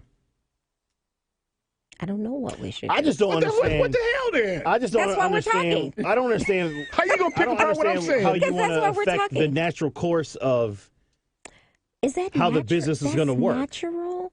Maybe that's what's wrong with this country. Everybody wants to follow the natural course. It's obvious the natural course of the way things hasn't been working. You either believe in capitalism or you don't. Right? We're now at this place because you can't tell me that. How did you reasonably deduct that? Well, because capitalism will serve all that, is what I'm saying. Really? Has capitalism been serving it up until now? That's what we're trying to fix it. I mean, I don't know. I'm on my iPod. I'm on my iPhone. Drove here in a great car. You have on some great clothes. Capitalism brings that too. That's not socialism. So then don't break it down to just the people in the room. We're still talking about being inclusive, and we're talking about the massive. And that type of thinking right there excludes a whole lot of people. I don't disagree with that, but no, the wraparounds will fix the people. I don't disagree with what you just said at all. Okay. At all. Just But what I'm saying understanding is, each what I'm other. saying is, when you start to put in too much of that regulation, stopping this business owner from firing somebody, whatever. No. I didn't say that. Okay, so don't do give me a that. solution then. I didn't say that. I don't know what the solution is. How are you able to pick apart hours if you don't have a solution? Oh wait! Shut up! Don't say anything else. Okay. No. I'm just trying to figure it out. Wait a minute. All right. If it's about picking it apart, I can pick it the hell apart. But here's why: because you said that there would be wraparounds that would have to be created, and that has to be stress tested. Here's the problem. That's not a problem. I agree with that. That's a great lofty way of looking at it. The pushback. I don't like that word lofty. Well, too bad. The pushback is like some sort of a geek from northeastern. The pushback has eternally been it's going to ruin businesses if we raise the minimum wage. I don't believe that. No, you said it. He did. Time out. Run the tape back. You absolutely said it, Gary. I didn't say ruin business. Okay, all right. I said they will adjust themselves. No. You said it first. Okay, all right. They will adjust themselves. But before you said that, you did say businesses will be negatively affected by that. I did too. They'll be harmed in the short term. In the short term. The caveat is in the short term. So here's where I'm going to pick apart your argument on that. What's the short term? What's the definition of the short term in relationship to the persons that get fired? Since you use that as your rudder to determine if it makes sense or not. What is a short term? What is a short term? I don't know that we can define So it. then how can you But I can tell you say, this, though. The person who got fired will then have unemployment. The short term But is... you I'll answer the cannot question. justify... The short term is to when the business adjusts itself. That's the short term. But there's not an answer. That's a response. It's going It's not an answer. But it's going to vary. It's not a solution. It's going to vary. It's not a every solution. business, But it's right? not a solution for you to say that. But I just answered the question for you. You didn't. You responded. You responded with. Isn't that the same thing? No, it's not. Isn't that the same thing? No, because it didn't have a solution. You said what's the short term? What's the short term? What's Until the that definition? business readjusts itself. What's the definition? That's going to change it. It's So then, why should there be a different, though. legislative time frame on unemployment? If that's your rudder, Wait. We've already dealt with that, though. No, we haven't. We have because unemployment was historically 18 months, and it has been extended by practice in the past. My question is, where? My question Obama is, extended it. No, dude, they rescinded all of that. That ain't happening no more. But he did extend it, though, for a while. I'll just throw something out. So should unemployment be extended until that person finds new employment? Is that the solution? I'm not saying. Solution. Are you saying it is? No, I'm putting something on the table for us to debate. It's possible. Okay. All right. Well, that's something, right? We got somewhere. Okay. So how long should the unemployment- business's adjustment take place in here? Let me stop I for a think if second everybody because I had to lose want to their make job. make a point as to why I jumped in with regard to Tressa and what you guys were saying that she can't. No, just say what you're going to say. Okay. Each of you guys have said that the weight of this should be based on how unemployment is allocated, how and when, as a justification. And again, I set this up by saying, using my hands, Eric, you said there will be some rudders put around it that have to be stress or road tested. But the one commonality in what you both said is that unemployment will be the bridge and the stopgap. So I don't know if I said will. I said can be, but I get you. Can be the bridge. Can be the bridge, right? So if that's the case, which I don't disagree with, then it should be unlimited because the business, if the business has time to adjust, undetermined. Wow. But I don't think anybody disagrees with that as a rudder. I don't think anybody disagrees with that. So then, if that's the case, then I can see that all this can work because I'm not saying yay or nay to the argument. I'm saying it all can work, but we have to be willing to make some other changes to the system. And that one of them that's the wraparound. One of them has to. It doesn't have to be a wraparound. It's just legislation that has to be put in place, and the citizenry has to agree with it. Which is unemployment is unlimited if they are released from their work because the business made a decision to let them go based on the legislation of a minimum wage. That's too wordy. No, but okay. So what? Because if the greater good is to raise all is for rising tide lifting all boats. In this example, and you guys use your rudder to justifying your argument or defending your position, then unemployment has to be unlimited. You can't use that unlimited meaning until they find other employment. Thank you. I apologize. Thanks, Gary. That it has to be, because if you're, and I'm saying this in the context that if the basis of your argument is that unemployment is the primary savior. We got that. Outside of that, then all the other pieces that would be adjusted. But still, you're still talking about wraparounds. I get that. That's not a wraparound. Okay, rudders, wraparounds, whatever. That's a wraparound. Yeah, I think so. What about the CEOs? Whatever adjective you use is fine, but I'm sure there'll be others. And unemployment is just one. I think that taxes can be one of those. What about the CEOs that make millions and millions of dollars? What about them? Should they continue to make millions and millions of dollars? I think it's a great question. $15 an hour people get laid off? Absolutely. Absolutely. Tressa, I don't actually have a problem with that. I agree with Gary. Absolutely believe that. That's where you apply the tax code. That's what in those instances. That's luxury tax. Bingo. That's where you do that. Bingo. But not for the person who is on unemployment. You don't adjust their taxes. No. That's addition by subtraction. That's not what I said. I said adjust it on the business as a way to offset their loss. Adjust the taxes on those businesses. Okay, but then you're just pushing money back and forth. Then. Not really. Yeah, at some point you got to. Yeah, because now you're just shifting the burden. Walmart shifts the burden right now. They don't have to pay a living wage because people can get welfare. So they're shifting the burden to welfare. What we're saying is shift the burden off of welfare onto Walmart so that the money is being circulated in the economy and the government isn't involved. I'm trying to find middle ground here, which is what I spend most of my life doing. I'm not fully on board that it should be unlimited or until you find employment. You said it right. I think that's You said it right. Until they find employment. I'm not fully on board with that. Okay. However, I'm not fully against it either. Okay. Come on, man. Take a position, brother. I see where he is. What I'm saying is, I don't think until you find employment's the number, but maybe it's longer than it should be longer than it is, right? There's data that would support. There's data going back that to something you said before, if let's say that unemployment runs out and that person's still unemployed, there will be stresses on us that we have to pay for it anyway. Right. And I always go back to this, right? You may not see that you're paying for it, but you're paying for it, right? I look at it like this. So I don't know if it's. Sorry. Go ahead.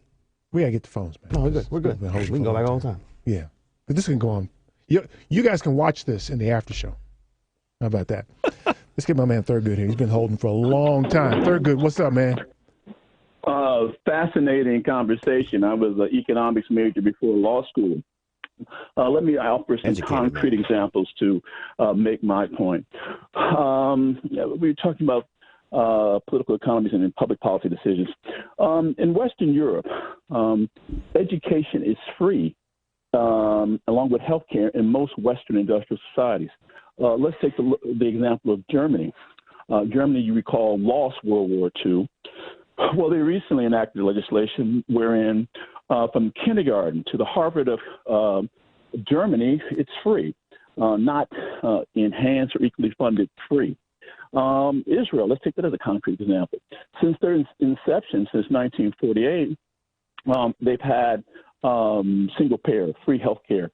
So it's more than doable in this country. It is an absolute sham that we don't have free health care. Why don't we have it? We don't have it because we divert far too much in terms of resources to military spending and watching billionaires turn into multi-billionaires. For the war in Iraq, the war in Afghanistan, I think, the war based upon lies will be out in a few years. It's going on trillions of dollars, not a trillion. Trillions of dollars. I think Madigan had an ad, or he had a press conference the other day, where he made the observation that the student debt nationwide was $1 trillion, a fraction of what we've spent in Iraq and Afghanistan. You could have had free education. So there's some trade-offs there. You were speaking a conversation in terms of minimum wage, this, that, and the other. I think it's unconscionable. Incredibly immoral of a nation where Mr. Zuckerberg, or the guy who owns Amazon, could have wealth in the hundreds of billions of dollars with a B. But yet you close 50 schools and lay off 1,000 teachers in the third largest city in America over an alleged deficit of $300 million. Let's triple it, over $1 billion. Yeah. So it's unconscionable, it's immoral, and then you look at the headlines, shootings, this, that, and the other. It all goes to the root of education. I'm a product of the Great Society, from Inglewood to an Ivy League law school.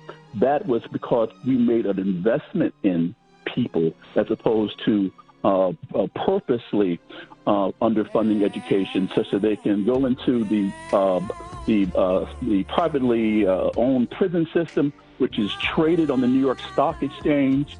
People, institutions, pension plans profiting from the misery of people. Yeah. It is a stench in the eyes of the world, and it should come to an end. Yeah, very good. I appreciate it, man. Thanks, dude. Thanks for listening and calling, man. They're good. Yeah, we got a couple more calls to get here, and we got to get Tommy in. So we'll get those. Yeah, you're gonna get a lot more of this on the after show. Y'all need to make sure. And then we don't have to worry about 4-letter words then. We can use them if we'd like. Stay tuned for more of the Family Meeting. My heart was wrapped up in clover. The night that I looked at you. This is Bill Cooper from Inline Designs Office Solutions. We're at www.inlinedesignsofficesolutions.com, and keep listening to the Family Meeting. I could speak to a dreaming eye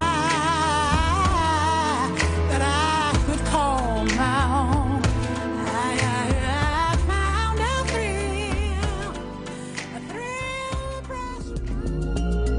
thrill. The reason that it's important to advertise on the Family Meeting is that we have an economical way of reaching a great audience. One could say it's not cheap, but what we like to say is that it's an effective buy for a business or an individual who wants to reach a quality audience. The reason that it's important or a good place to advertise is that our cousins love to patronize. I'm Richard Chu, also known as Bad, the Black Asian dude with the Family Meeting. For more information on advertising on the Family Meeting, you can reach us at info@tfmradioshow.com. That's info@tfmradioshow.com. You can also contact us at area code 708-794-6444, 708-794-6444. Do you have a pain that won't cease? A health issue that's not getting better? It may be time you visited Health on Earth Wellness Centers. With over 20 years experience, 4 Chicagoland locations, and patients that range from 2 months old to 93, Health on Earth Wellness Centers are fully prepared to meet all your chiropractic needs. We have state-of-the-art facilities in Crestwood, Tinley Park, the South Loop, and Naperville. Don't let being healthy be your last resort. Make it your first choice. Make an appointment today at healthonearth.org. That's healthonearth.org.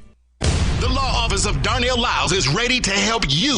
Whether it's personal injury, criminal, DUI, and OWI, nursing home, product liability, it doesn't matter. Call 219-939-9LAW. That's 219-939-9529. That's right. When you're driving and get into a wreck, you better call Darnell. Had a few drinks too many? A cop hits you with a DUI or OWI? I think you better call Darnell. Arrested and facing criminal charges, misdemeanor or felony, I think you better call Darnell. Purchase a product that causes you or a loved one harm, I think you better call Darnell. When your loved one is neglected and abused in a nursing home, I think you better call Darnell. That's right, you better call Attorney Darnell Lyles and get represented right. And the first consultation is free. Yes, free. So call right now, 219-939-9LAW. That's 219-939-9529. Attorney Darnell Lyles. Darnell Lyles.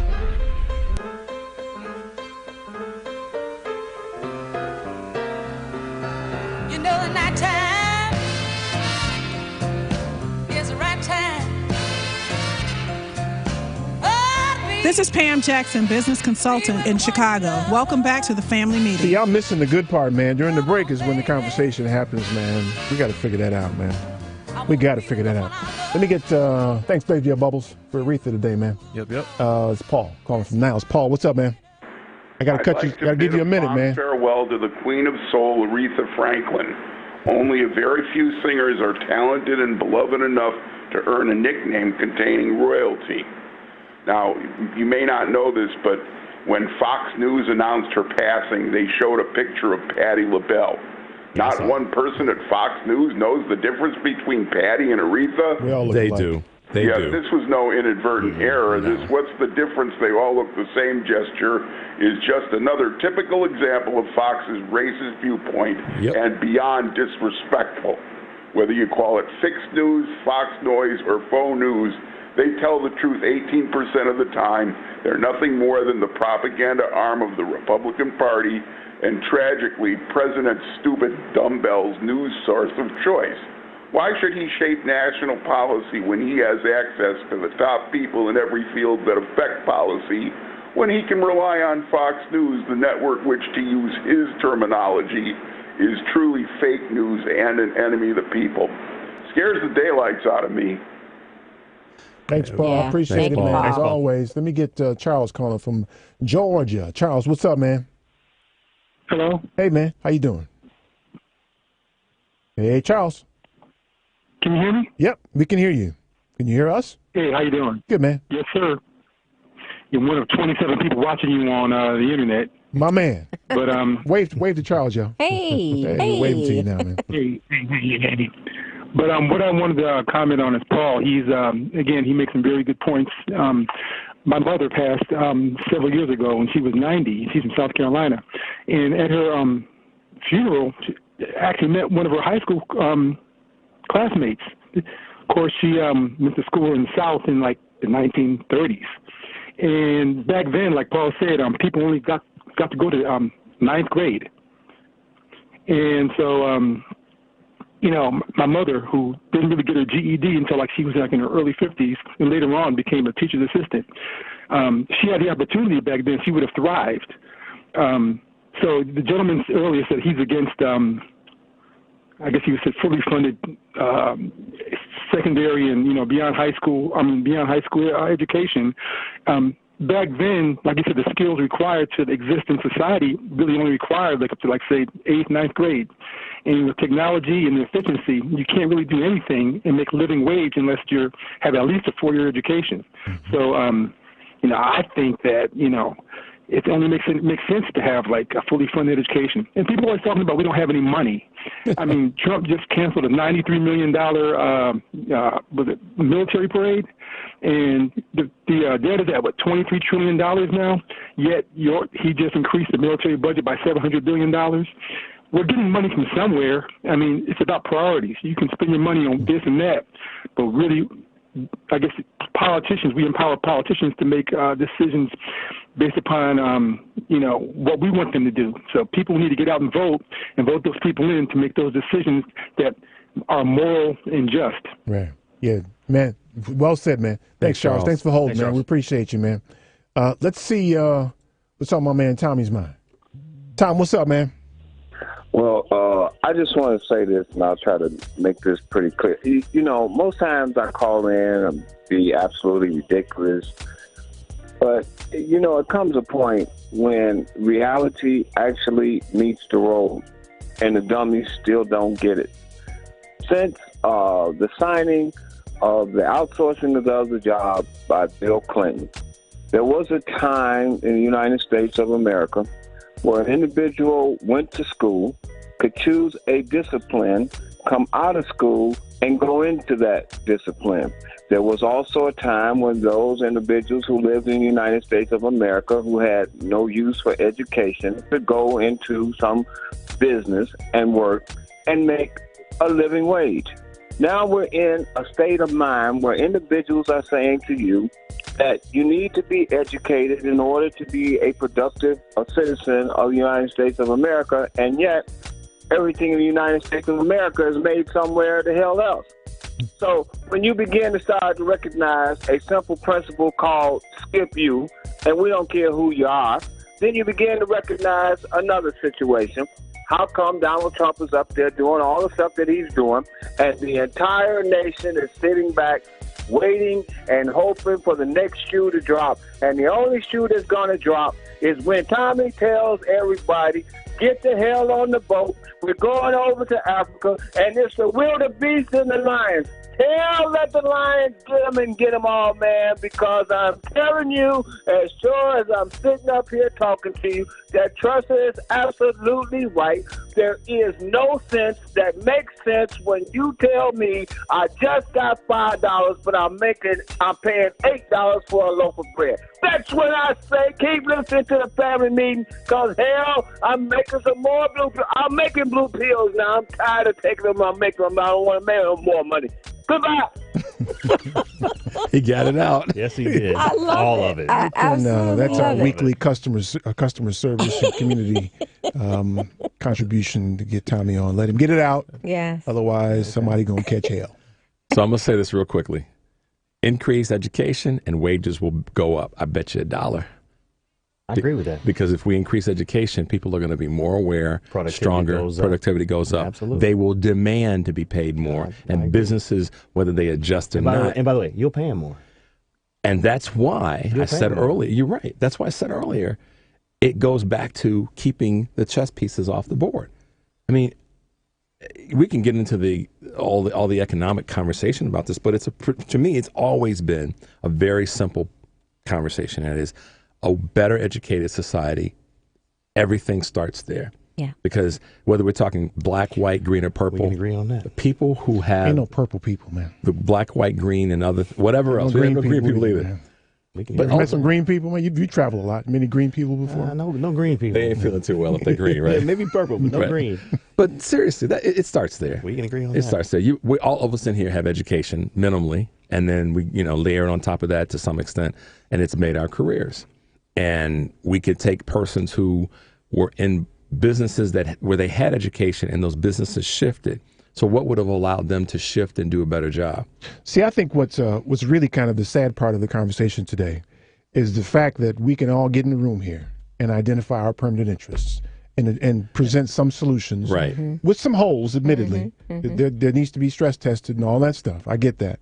But these are, I've been trying to think, okay, how harebrained are our ideas? How naive are we? Nope. And I can't think of any naivete in anything we've said or done. But still, we keep sending these lunatic megalomaniacs to Washington, Springfield, and City Hall who can't figure out something as simple as this. G said earlier, he said, when we were talking about the couple that he put an X by, he said, but it's not that I don't agree with it. He said it's maybe how we arrived there. Yeah. And that's the part where so many people just can't get to, Eric. Right. I mean, I think one of the demands we need to start making on politicians is you have to be willing to have a discussion and negotiate. Not just locked into your spot. Right. And not, I want to walk out of the room with something that I can take back to my people. I want to walk out of the room with a solution for everybody. Yep.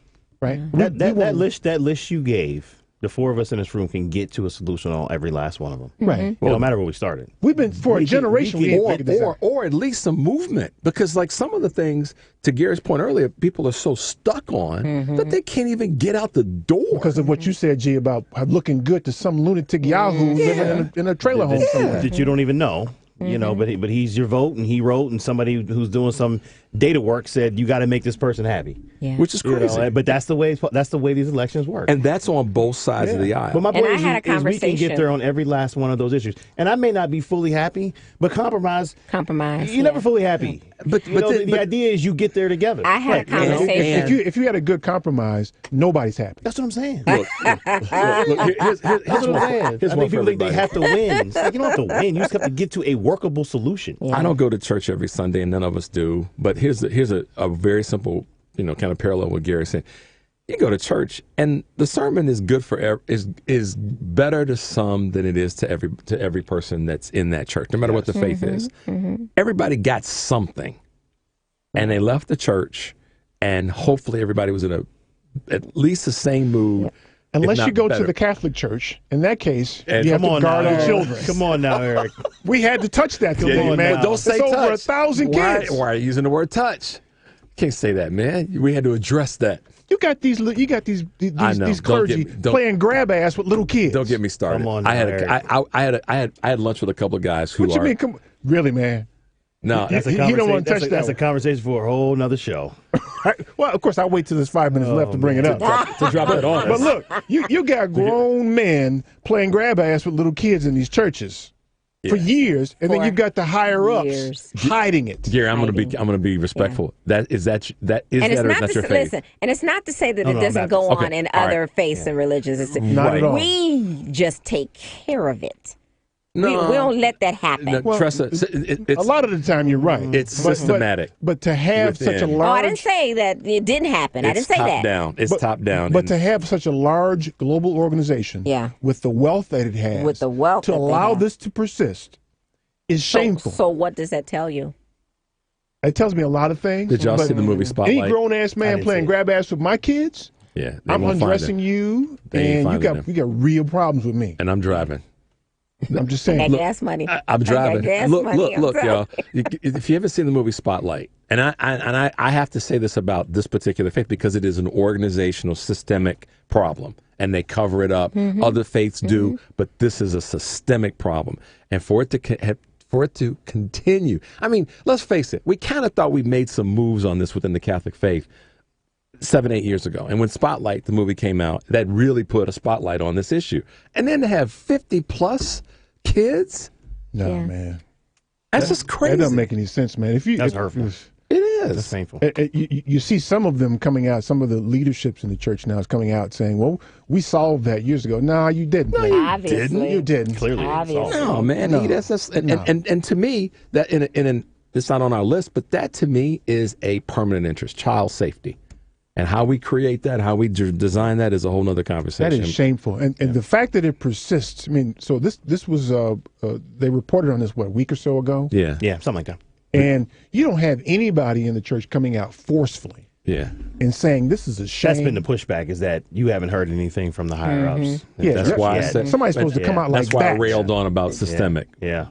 Right. You know. Because somebody's in the room trying to plot out how we're going to position this in the media and all that stuff. But that's the shameful part. Here's the thing, and it's not about first of all, as my wife is Catholic, and we talk about this all the time. Catholic, as with all faith, is seeing a decline in attendance to service. Yeah. Catholics are falling off the cliff. Mm-hmm. But because they're playing grab ass with the kids.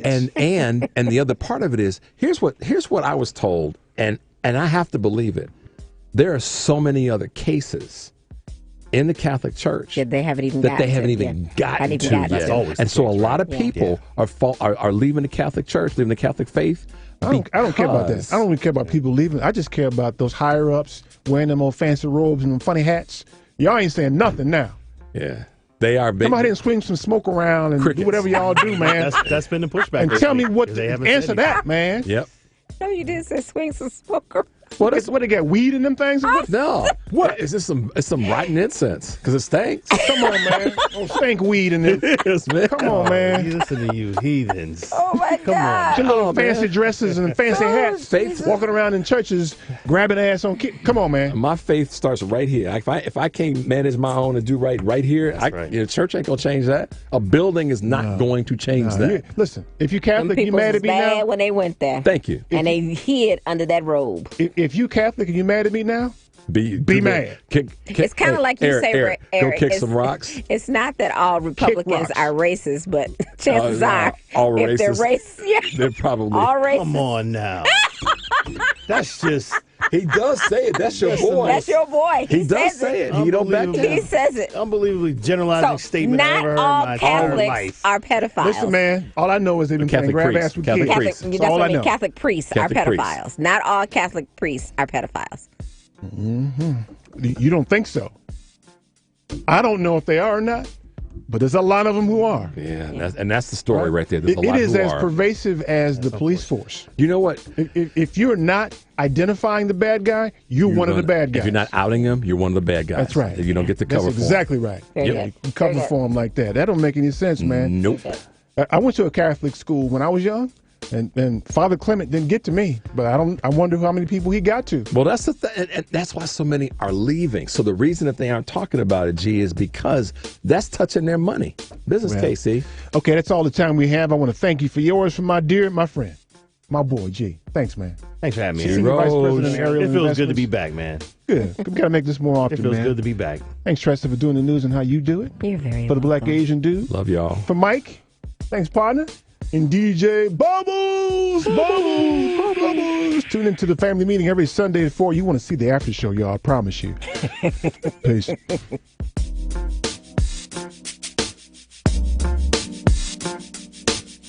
The preceding program, The Family Meeting, is sponsored by the Polaris Insurance Agency and Eric Grant, and to the extent of its guests, the views and opinions. The preceding program is paid for by Eric.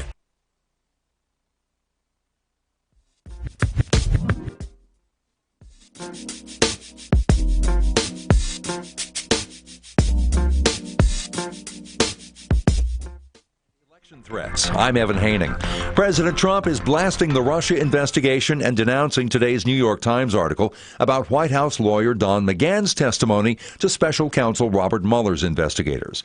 Correspondent Ryan Young reports the president says McGahn's cooperation is not damaging to his legal prospects. He tweeted this: the failing New York Times wrote a fake piece today implying that because White House counsel Don McGahn was giving hours of testimony to the special counsel, he must be a John Dean type rat.